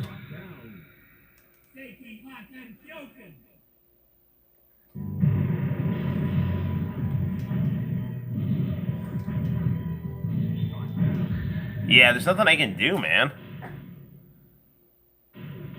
Yeah. Kamehameha. Alright, one more try. If we can't beat him, we'll just play something else, but...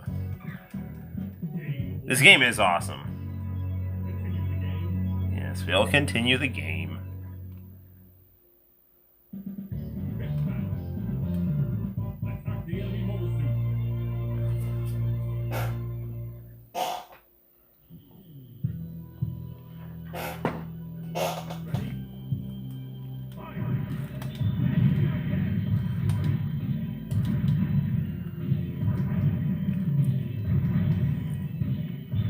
I never saw Turned A Gundam,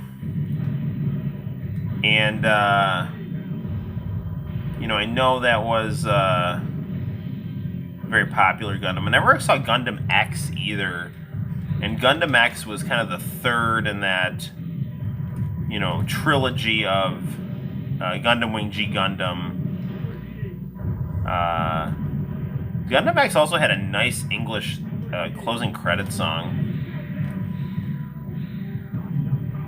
Warren Weeby's The Human Touch. Don't give up, Noel. Alright.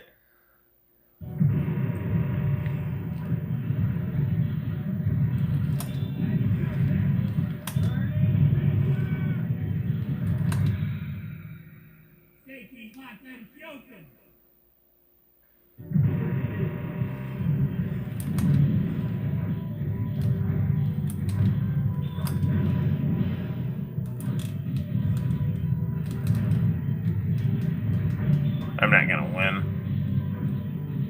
Dude, he's got freaking... I'm wailing on him, and he's still got life bars here to spare.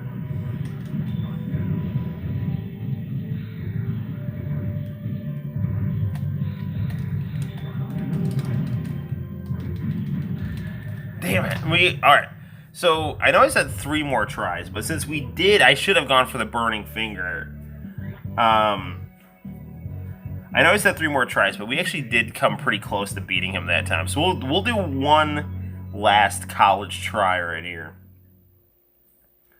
We'll see where it gets us.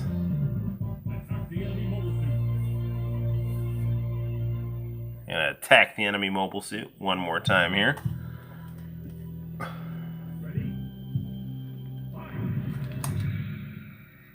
Gonna go big or go home right off the bat here.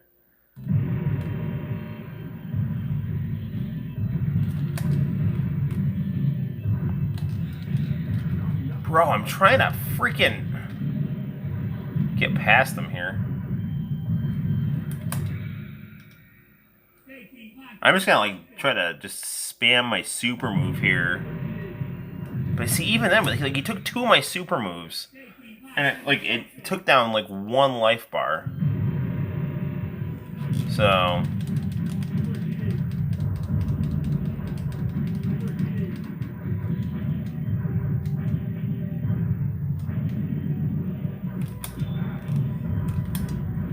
I can't. I don't even want to do a burning finger because I'm going to be left too open there.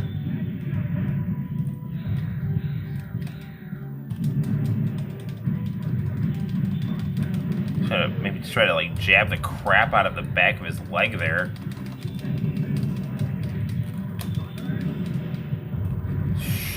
Son of a gun. Darn it. Ah, well. Gave it a shot.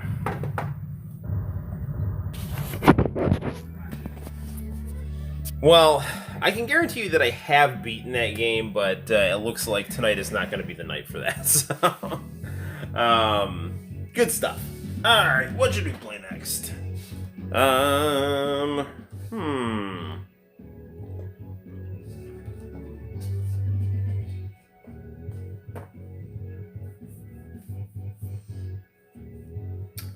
We could stick with the PlayStation library. A 3D Saturn game. Okay, that sounds good. Well, if we want to keep with the fighting theme, we could do either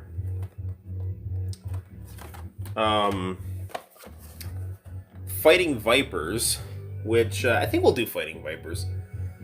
This is one of my favorite video games that I've used to play growing up. I've said it a million times. I had a Sega Saturn.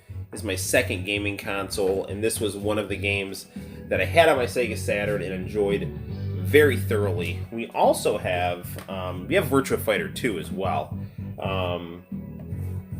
If we're doing fighting games, we also got Fighters Mega Mix, and this is kind of like Sega's King of Fighters. It features characters from both Virtua Fighter 2 and Fighting Vipers, and then it also, as you go further into the game, you start unlocking other characters from other Sega franchises, including some characters from Sonic the Fighters, which sadly was a Sega arcade game that never made it to the Sega Saturn.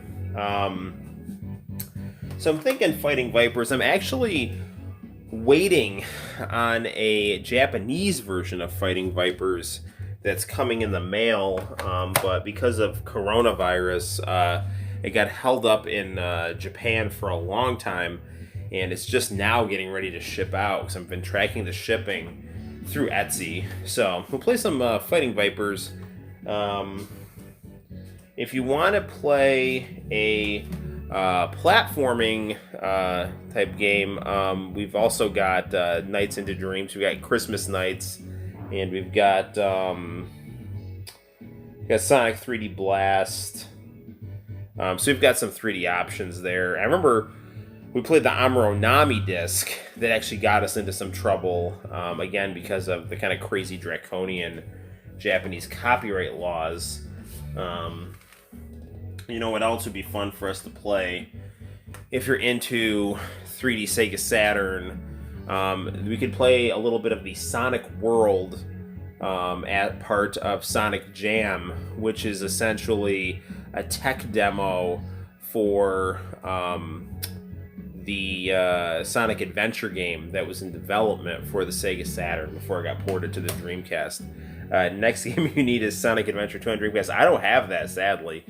I actually did buy Sonic Adventure 1 on Xbox 360. I have Sonic Adventure 1 on the Dreamcast, but Santino wanted to play it on the Xbox 360. Oh, you want to do Sonic Jam? Okay, we can do Sonic Jam. It's, I love fighting Vipers, but if you really want to see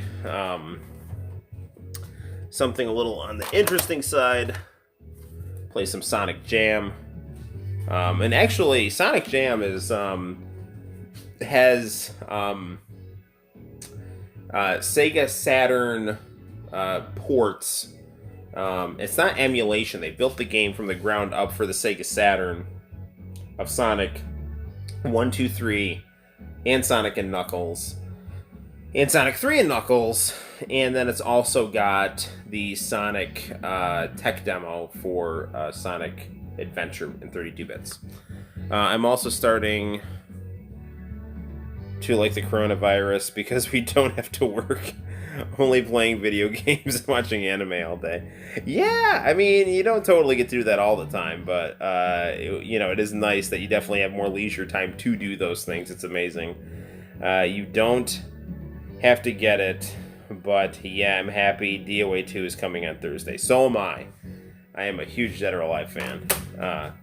We could actually play some Dead or Alive 6 if you really... We're going to play Sonic Adventure right now because that's what we're all talking about, but I've got Dead or Alive 6 on the PS4, and that game is... it's, like, good, but it's, like, also got some really crappy, psycho, money-grubbing, pay-to-play crap in it, too. Not so much pay-to-play, it's more like pay-to-see pretty video game girls. So anyway, it is what it is. Okay, so Sonic Adventure will put you in our lovable friend, the Sega Saturn.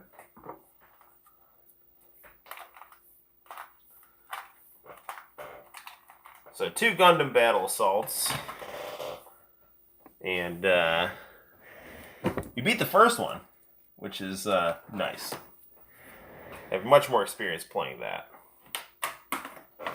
Alright, we can pull Dead or Alive 6 as well.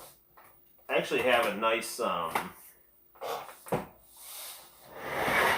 tin case for Dead or Alive 6 because I pre-ordered it from GameStop. It comes with this nice case here. And, you open it and it's Dead or Alive 6. So we'll put that on deck. We'll do some modern gaming. But we also should play some Sonic Jam, which is awesome.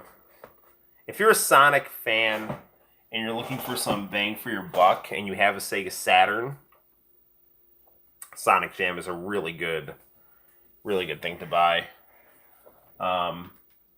If you don't know the story, Sonic Extreme was the game that was supposed to be the Sonic game for the Sega Saturn, and for whatever reason, Sega decided to leave that game's development up to its US branch, because Yuji Naka decided to kind of shift his focus away from Sonic and make Nights into Dreams. And the Sonic team that worked on a lot of the these Sonic games that are so legendary, went to Japan to work on Knights, leaving pretty much the Sonic Spinball team in charge of the new Sega Saturn Sonic game. And, Sonic the Hedgehog is popular in Japan, but he's more popular in the United States because the Sega Genesis sold better in the United States than it did in Japan. So I guess they were thinking, it's like, oh, well, then Sonic and the Sega Genesis were more popular in the US than in Japan, so then you, US studio, take care of the new Sonic game. And it was a wreck, man. Like, because a lot of the good Japanese developers were responsible for all those Sonic classics. And the American developers worked very hard, but they ultimately just either didn't have the manpower or the focus or the skill to make a Sonic game on the caliber of these games. And then, they tried to get the Knights into Dreams Engine, and apparently Yuji Naka basically said no, which makes no sense. So, anyway, Sonic Extreme landed in development hell, never came out. There's some great videos about that. And, it definitely dealt a huge blow to the Sega Saturn, which was a very successful console in Japan, but just, didn't do well in the United States, even though I loved it dearly. The Last Bronx. Very cool. So yeah, I am definitely Team Sega Saturn all the way. Okay. Check out Sonic's cool disc here. So, I'll power this on. And we'll start playing some Sega Saturn and some Sonic.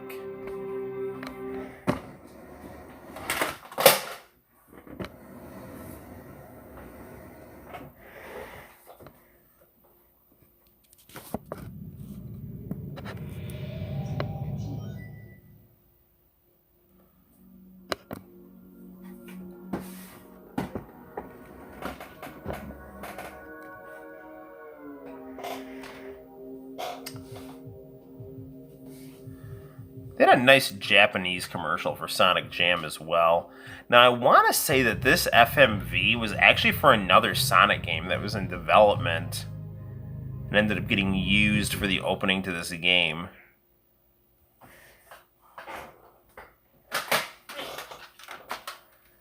This game is much more expensive in the US Japanese stuff. Well, the Saturn can handle 3D here. This looks, I think, very, very good. I think this looks actually better than Mario 64.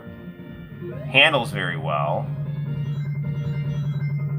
Actually, if you, it's been a while since I played this, but if you look around, you can find tails and actually fly around on them. Now, if you want to see another good, some good Sonic 3D, and I don't actually have this on Saturn, but I do have it on the GameCube, is Sonic R, which is kind of a clunky racing game, but it's still pretty fun to play. And that game looks very, very, very, very, very good.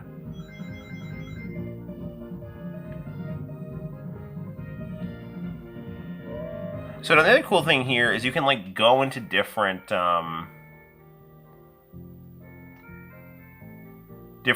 places. And so right here we're in the Sonic Hall of Fame. And we can just look at all the different releases of different Sonic games in different regions and take a look at their different cover arts. So, in addition to, playing the Sonic games, you also get like a really cool fan disc here.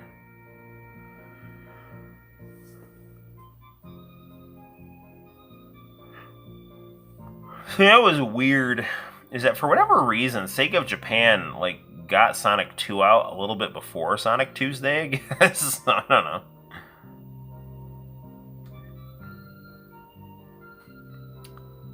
It's like a soccer jersey. Ooh, the Sega Cherry Coke Summer Tour. Sega Sonic the Hedgehog. There's their arcade game that sadly never came out on console. I heard a 32X port was in development. Yeah, I love the Japanese box art, the Sonic CD.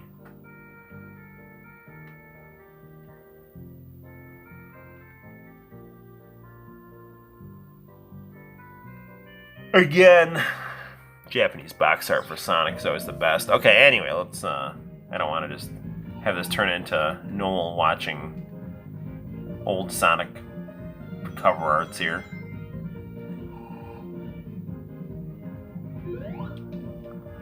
The gallery here is actually really cool here. Let's go inside.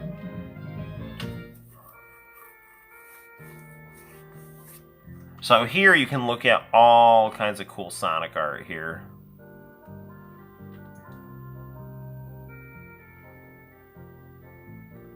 So now I believe a lot of this artwork was published in a Sega magazine that Sega published themselves. And I believe it just had a lot of company news in it and, you know, different games that were coming out. This is so awesome. Yeah, I'm glad you like it, man. Yeah, I love that Sonic right there.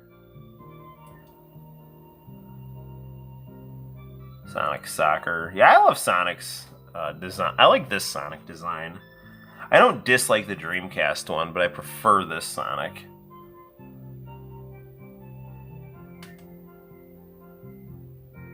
Sonic eating bread. Sonic playing American football. Noel, have you seen the Dead or Alive live-action movie? What did you think of it? I have not, but I know that Hulk Hogan doesn't play bass, and that annoys me. I heard Kevin Nash plays bass, which sounds pretty cool, but... Bro, you gotta get Hulk Hogan to play bass. That's freaking ridiculous. He is bass. Alright, now, you can also go take a look at Sonic and Miles here. Sonic and Tails. Aw, Sonic 2.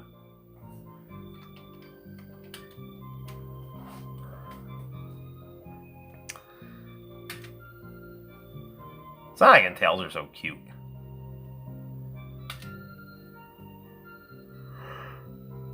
Wow. Here we see Tails stalking Sonic right here. Sonic is just sitting here reading a book, and Tails is there with his nose pressed up against the window, breathing heavily. It's not disturbing at all. Hey, you. And then Sonic in his high-speed racing car. There's Sonic, Vampire Hunter. So this is cool stuff. Let's take a look at Sonic and Friends. So here we just see different Sonic and Tails and just different animals. Mostly the animals that Sonic frees from Dr. Eggman. What did you think about the Sonic animated movie when Sonic was fighting against the Sonic robot? I liked it a lot. The OVA, I thought it was great. I don't know if I want to say it like blew Sonic X out of the water, because I actually think Sonic X is really good. But I thought it was good. I mean, I've seen the Mario anime, and there was some stuff that, excuse me, reminded me a bit of that. But it was good. I thought it was really good. Thought Dr. Eggman was funny. The animation was cool. The music was cool. Again, I mean, in terms of like the Sonic OVA and Sonic X, the first season especially, I mean, they're close in terms of, you know, which one's better. But I like them both quite a bit. There's Sally. Sally was actually introduced in a manga where Sonic had an alter ego named Nikki, who was very nerdy, looked like Steve Urkel.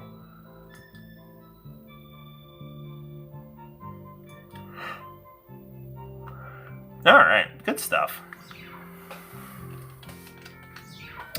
Now, there's There's actually a movie theater around here as well. And in that movie theater, so that helicopter flying around lets us know that that's Tails. I can't see where he is, though.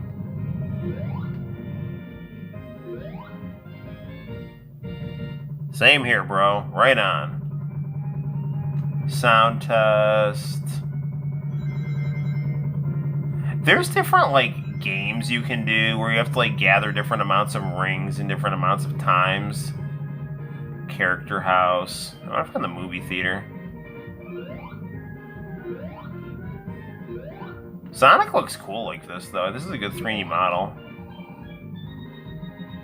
So they were doing, they were a fan, I said this in the last stream, was making a Sonic Extreme and using this Sonic polygon character here. This is great. So you actually get to watch old Sega commercials here.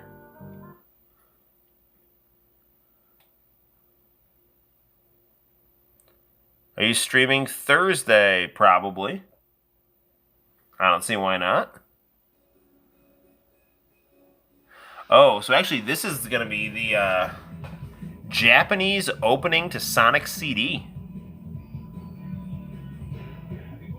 I actually was planning on streaming yesterday, and then I got an email from a teacher about grades, and I was like, I need to take care of these grades before I do anything fun. And I did.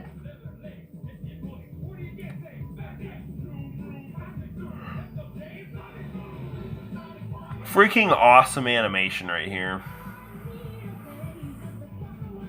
Toei Animation did this here, and it shows. It's amazing. It's beautiful. Toot toot Sonic Warrior, toot toot Sonic Warrior.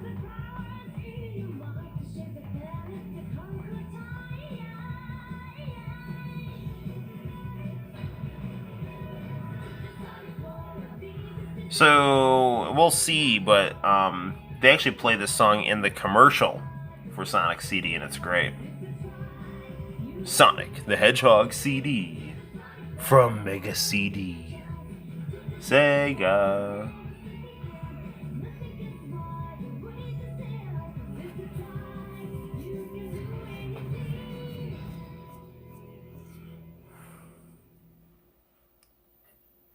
Well, we have DOA 6 in the meantime.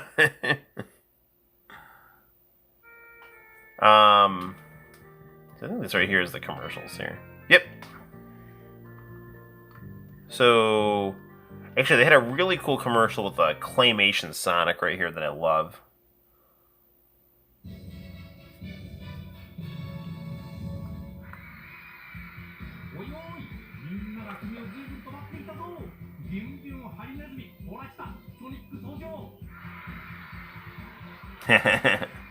Sonic's so cute.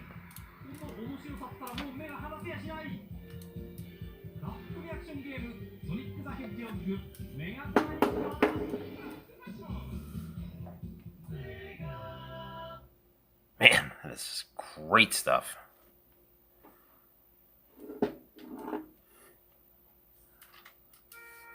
Now, for this gem.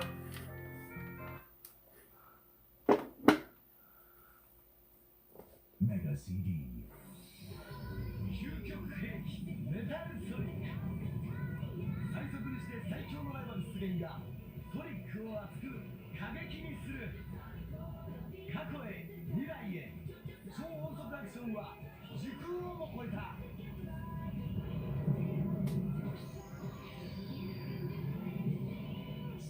The Hedgehog CD from Mega CD. Man, that is just good stuff. It's like one of those commercials I'll like just watch for hours. And you know, it's got like other cool commercials. This one's for Sonic Spinball. What's your favorite Sonic game? Probably Sonic 3 and Knuckles, which we're gonna actually play after this.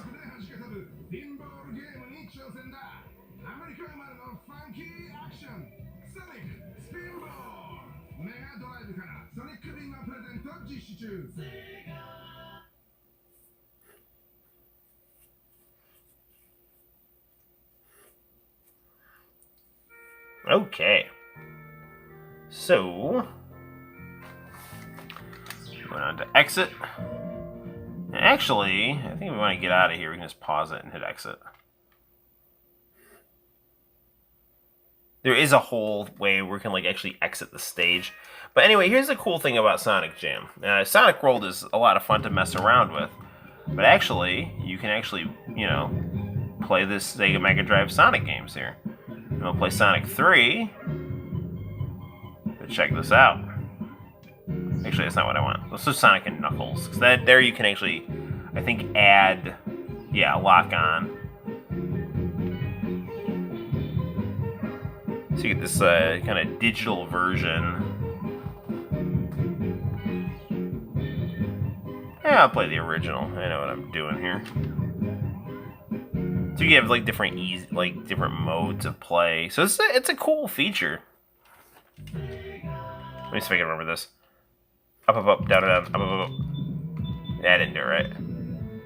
The level select on Sonic 3 is insanely difficult. But I didn't even want to do it, really. I just wanted to see if I remembered how to do it, and I don't. So, game save feature was a huge deal when this game came out.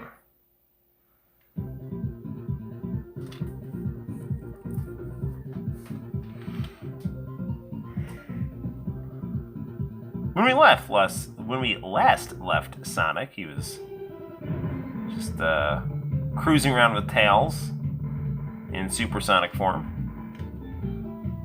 And now he's been felled by a mysterious echidna. Great to be able to see Sonic CD in a, you know, in a Sonic collection, because it's really not anymore, sadly. Special stage. Let's jump in this great big donut. See if we can get a Chaos Emerald, or as I used to call it back in the day, a Chahos Emerald.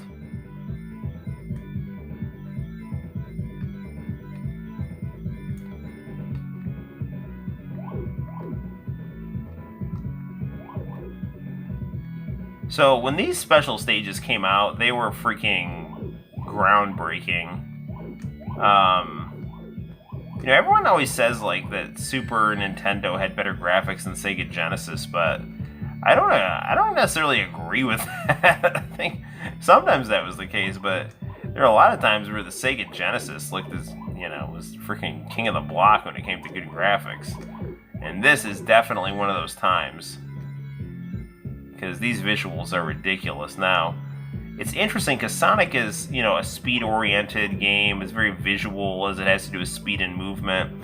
So, you know, this special stage, it actually works, you know, the way that the whole screen rotates when you move. But, you know, actually the screen, I believe, is just rotating around Sonic, and Sonic's not moving. And there, my friends, is our Chaos Emerald and a perfect. Certainly not like I played this game a ton when I was younger.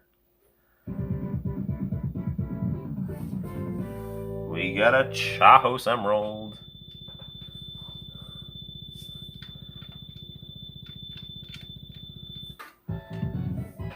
And an extra life to boot.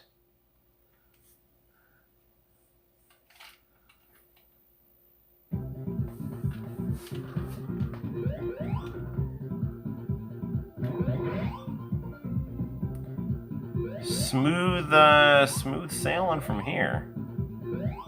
Or is it?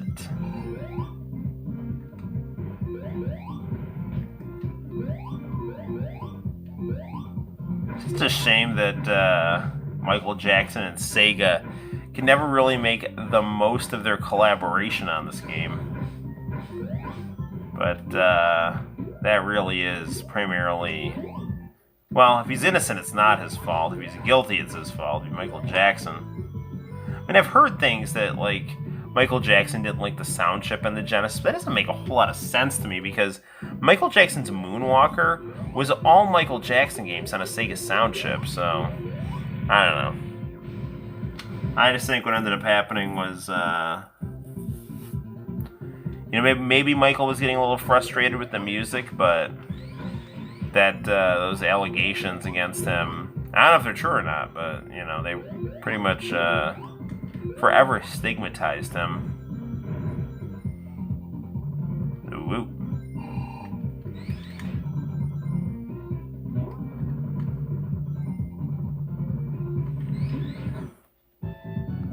Sorry if I'm not super talkative like normal, but it has been a bit of a long day. And, yeah, that root beer, I think it is making me a bit drowsy.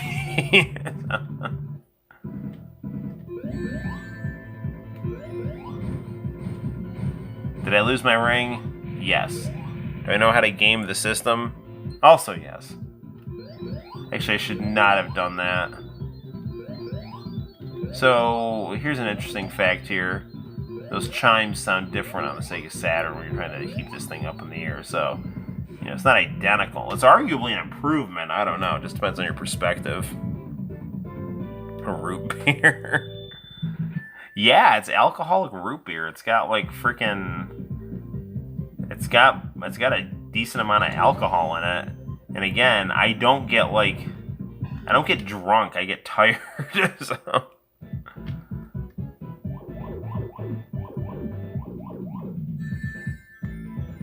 Which is why it's a huge reason why I don't drink and drive.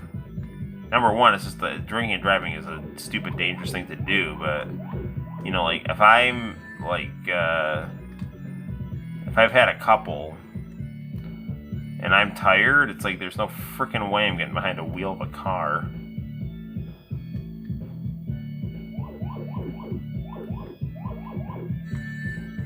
All right, coming along.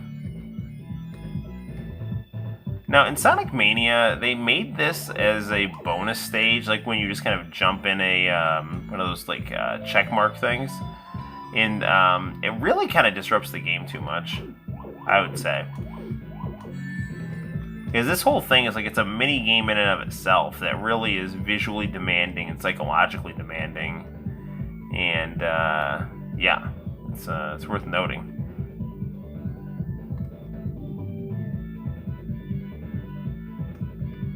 Alright, where are we going here? Ah, darn it! I went to go check the screen for a second, and I ran into a red sphere. But hey, we gotta continue, so that's good.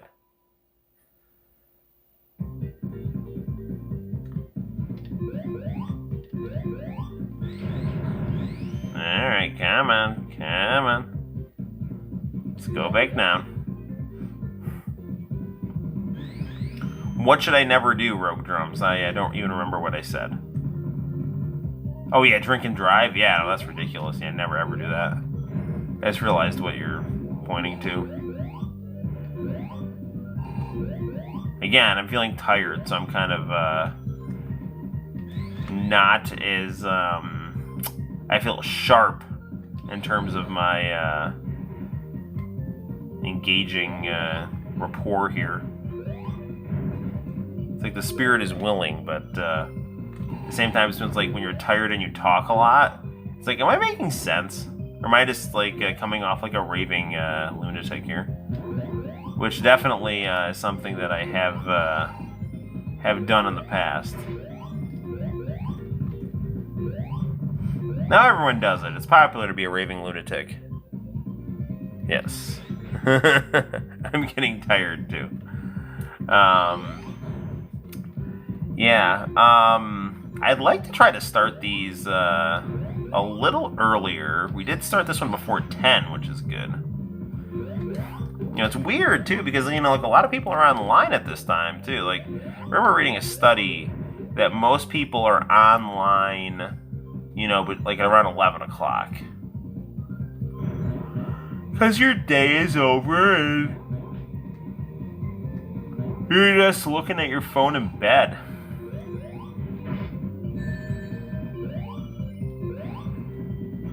Or just, you know, kind of chilling at the end of the day.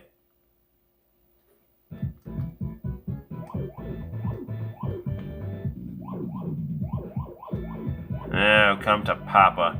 Now, if you put in Sonic 1, it got an infinite number of these levels in that game. I don't know if there's ever been anyone that's actually beaten all of the special stages when you pop Sonic 1 into a Sonic and Knuckles cartridge. You know, with Pac-Man, it looks like there's infinite stages, but I really think there's like infinite stages on this. I don't think there's any end to it. So I've played a lot of this, and so have other people, and it looks like there's no definitive end. It just goes on forever. This is, I believe, the computer can actually generate these layouts here, kind of on the spot here.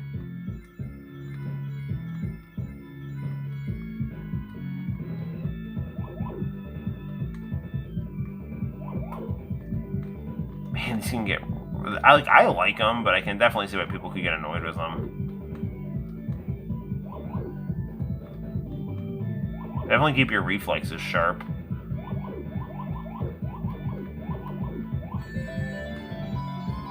Alright, now they continue.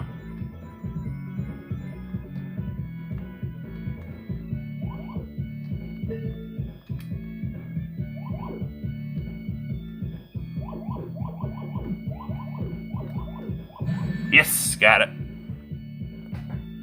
What is the homework and when is it due?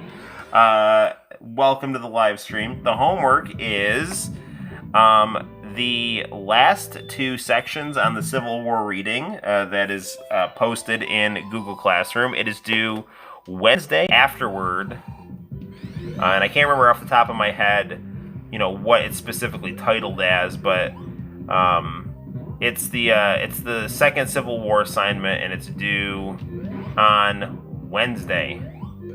And the reason that it's due on Wednesday is because that is the last day of school. Now, if you would like to turn in other late work or whatever after that date, I will allow it. But keep in mind, after the 22nd, I can really no longer take work because my grade book is closed. And if you do turn the work in late, I'm still going to give you a little bit of a late penalty, but you know, it'll be a lot better than nothing. I mean, I will give you up to a 90 because I understand how difficult you know, quarantine can be for some kids. So, you know, I'm just trying to be understanding. Too understanding, perhaps.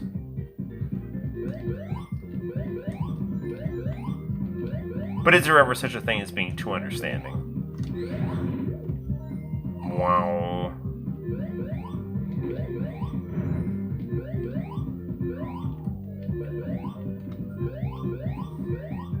Alright, time for some spin dash action here.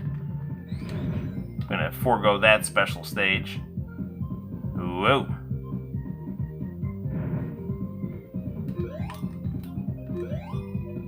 Alright, I think we are fast approaching a fast bomb drop from this villainous Eggman Robotnik ship. Okay, thank you. And what console are you playing these games on? I am playing these games on the Sega Saturn. And any time. Sega Saturn was the console that I got when I was in 7th grade. And it is arguably my favorite console of all time.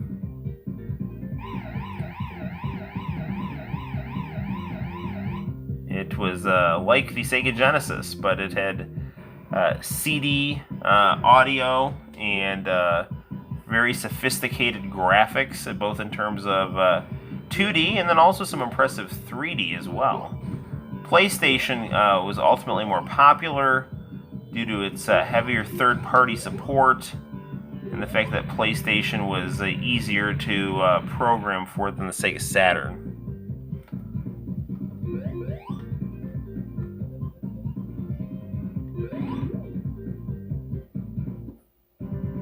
All right, we beat Act 1. So that, my friends, is Sonic the Hedgehog 3.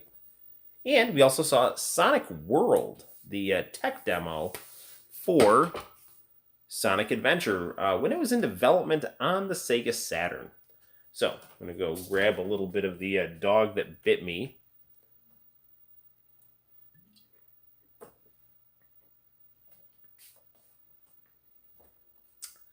And we will play one more game on this live stream before we wrap it up.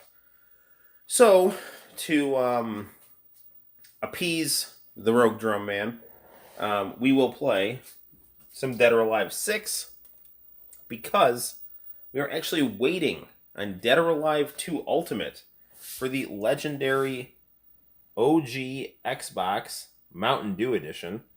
And that will be fun to play. That should be here on Thursday. I will stream on Thursday. Hopefully it'll come on Thursday. Thursday was the early date that it was listed, and I believe that game is on the East Coast. So that should get here on Thursday. In the meantime, to wrap things up for this review, and hopefully you've had a good time. I always have a good time doing these things. We'll put some Dead or Alive 6. We'll grab the case for Dead or Alive 6. Fire up ye old 4K television. And we'll wrap things up with some sexy anime girls and cool tough guys. All right. So where is our PS4 controller? Oh, right here. All right. Luckily, we're already on the PlayStation 4 in our video selector situation here. Move our camera over like so.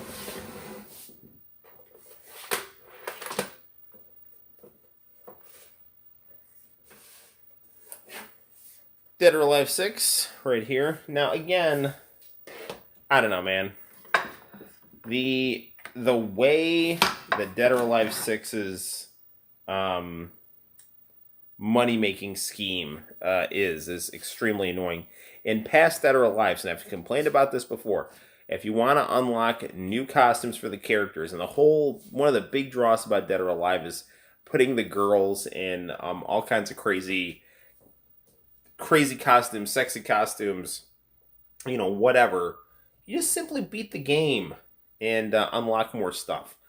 Was Dead or Alive on the Xbox? Yes. Xbox was the main home for Dead or Alive during that current generation of games. Dead or Alive was, in fact, Xbox exclusive for quite a while.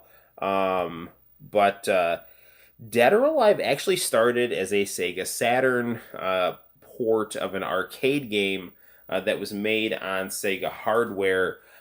So Dead or Alive started its console life on the Sega Saturn.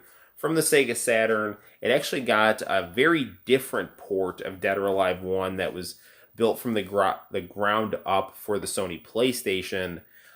Then once Dead or Alive 2 came out, it was on the Sega Dreamcast, which could handle its graphical power. And then it got a port to the Sony PlayStation 2. And then after that, Dead or Alive became exclusive property for the Xbox up through Dead or Alive 4, which is a really great game. And then from Dead or Alive 5 through the present to 6, they've just been released on everything simultaneously. So, yeah, it is what it is. Here's like 12 to 22 costumes.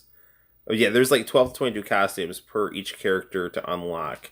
Yeah, well, freaking in this game here, you don't even get to unlock a costume. You get to unlock a piece of a costume that comes to you in random order. You'll never be able to actually put these costumes together. Okay. Let's queue up our PlayStation. Enough complaining about nonsense.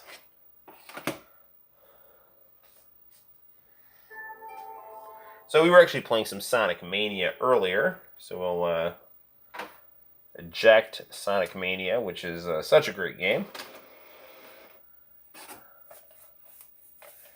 And we'll pop in DOA.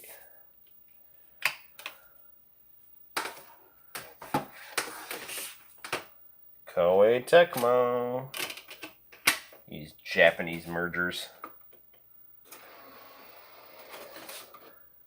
Noel, you should be a video game school teacher for history of video games. That would be super fun. I would love to kind of sink my teeth into some video game history that I would be producing. I mean, there's definitely a lot of great video game historians, one of which is the video game historians. But I don't know, man. Guy Jillionaire, his video game history stuff is the most fun, I think.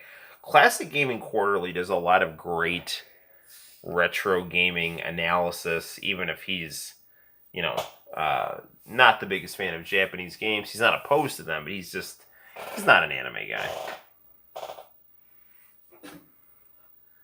Now I know your gamer tag. Yes. I can't add students, though. So if I don't add you, don't get upset. Because, I mean, if you want to come on my live stream or something like that, that's super cool. But I can't really have kids on, like, personal social media and things like that. Okay.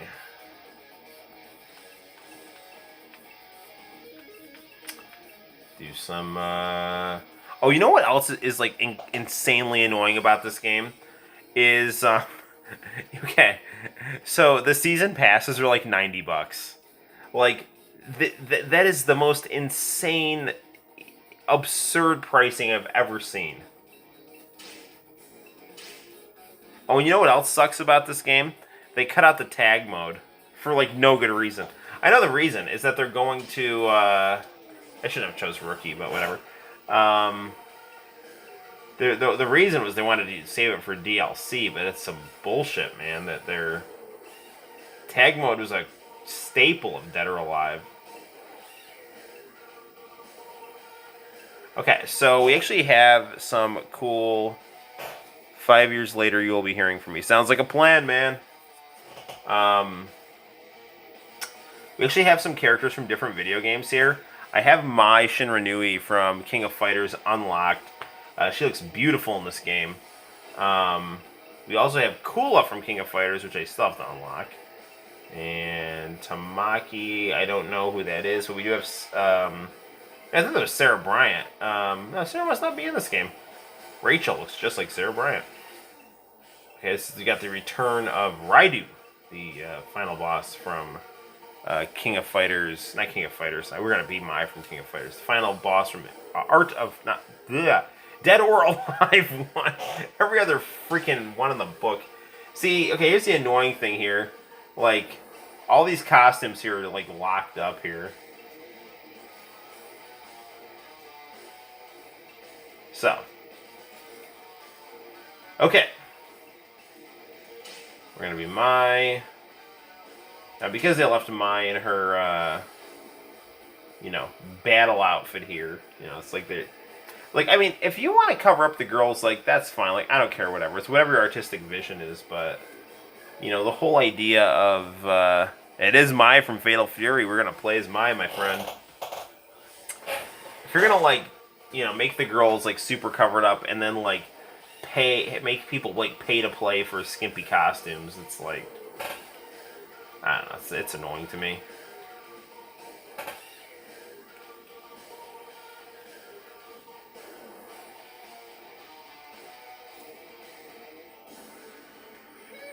I got some KOF going on right here.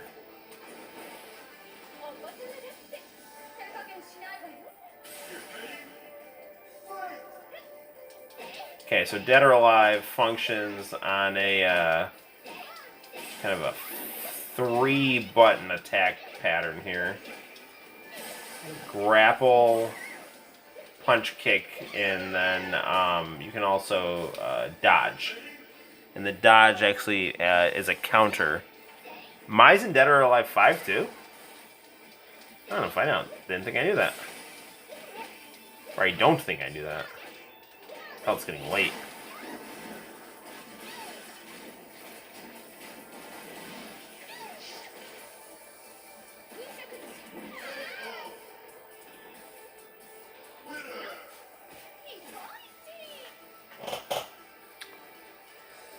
I actually think Mai looks better in this game than in pretty much any 3D rendering that SNK has done in any of its forms.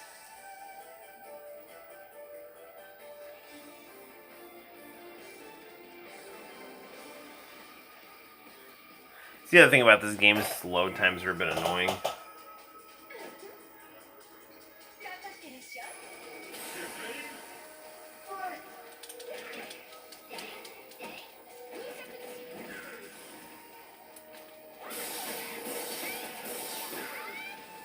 Well, that's a good combo right there. This game is very easy to play as well. Lots of forward motions and punching.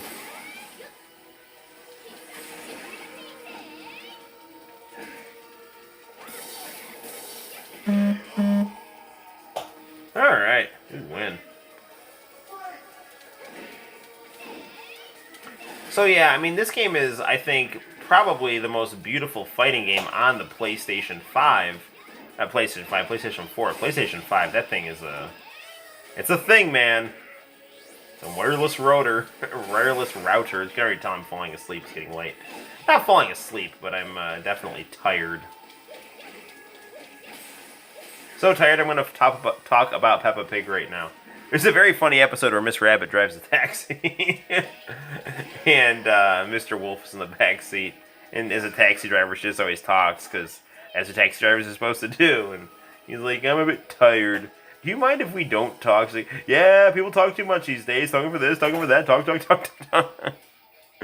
So, alright, one more fight, and then we're going to wrap up our fun time here.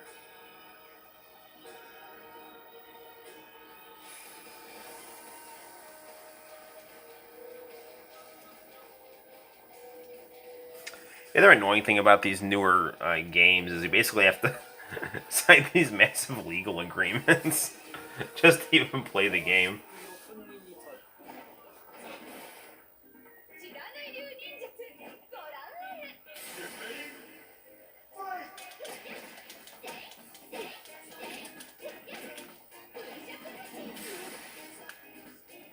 Maya plays a lot like Kasumi in this game, which is a good thing.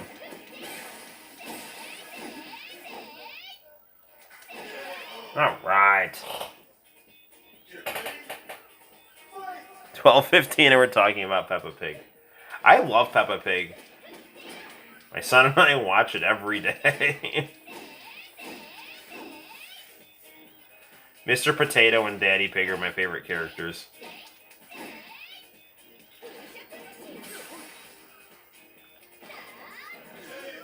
Nice.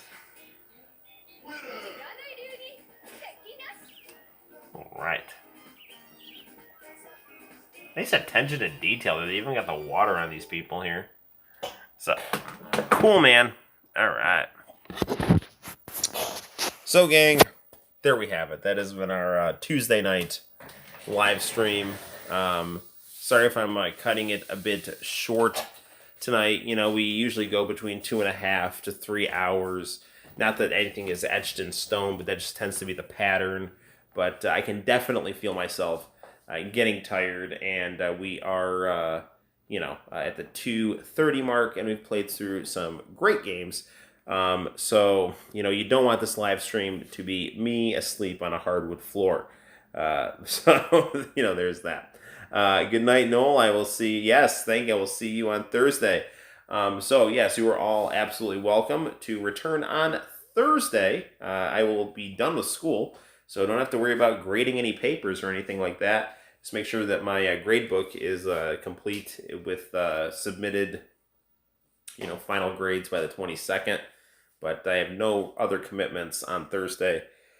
So I will see you all then. Thank you for stopping by. Diego, thank you, man. Thank you for understanding. Thank you for stopping by and having such cool chats all the time.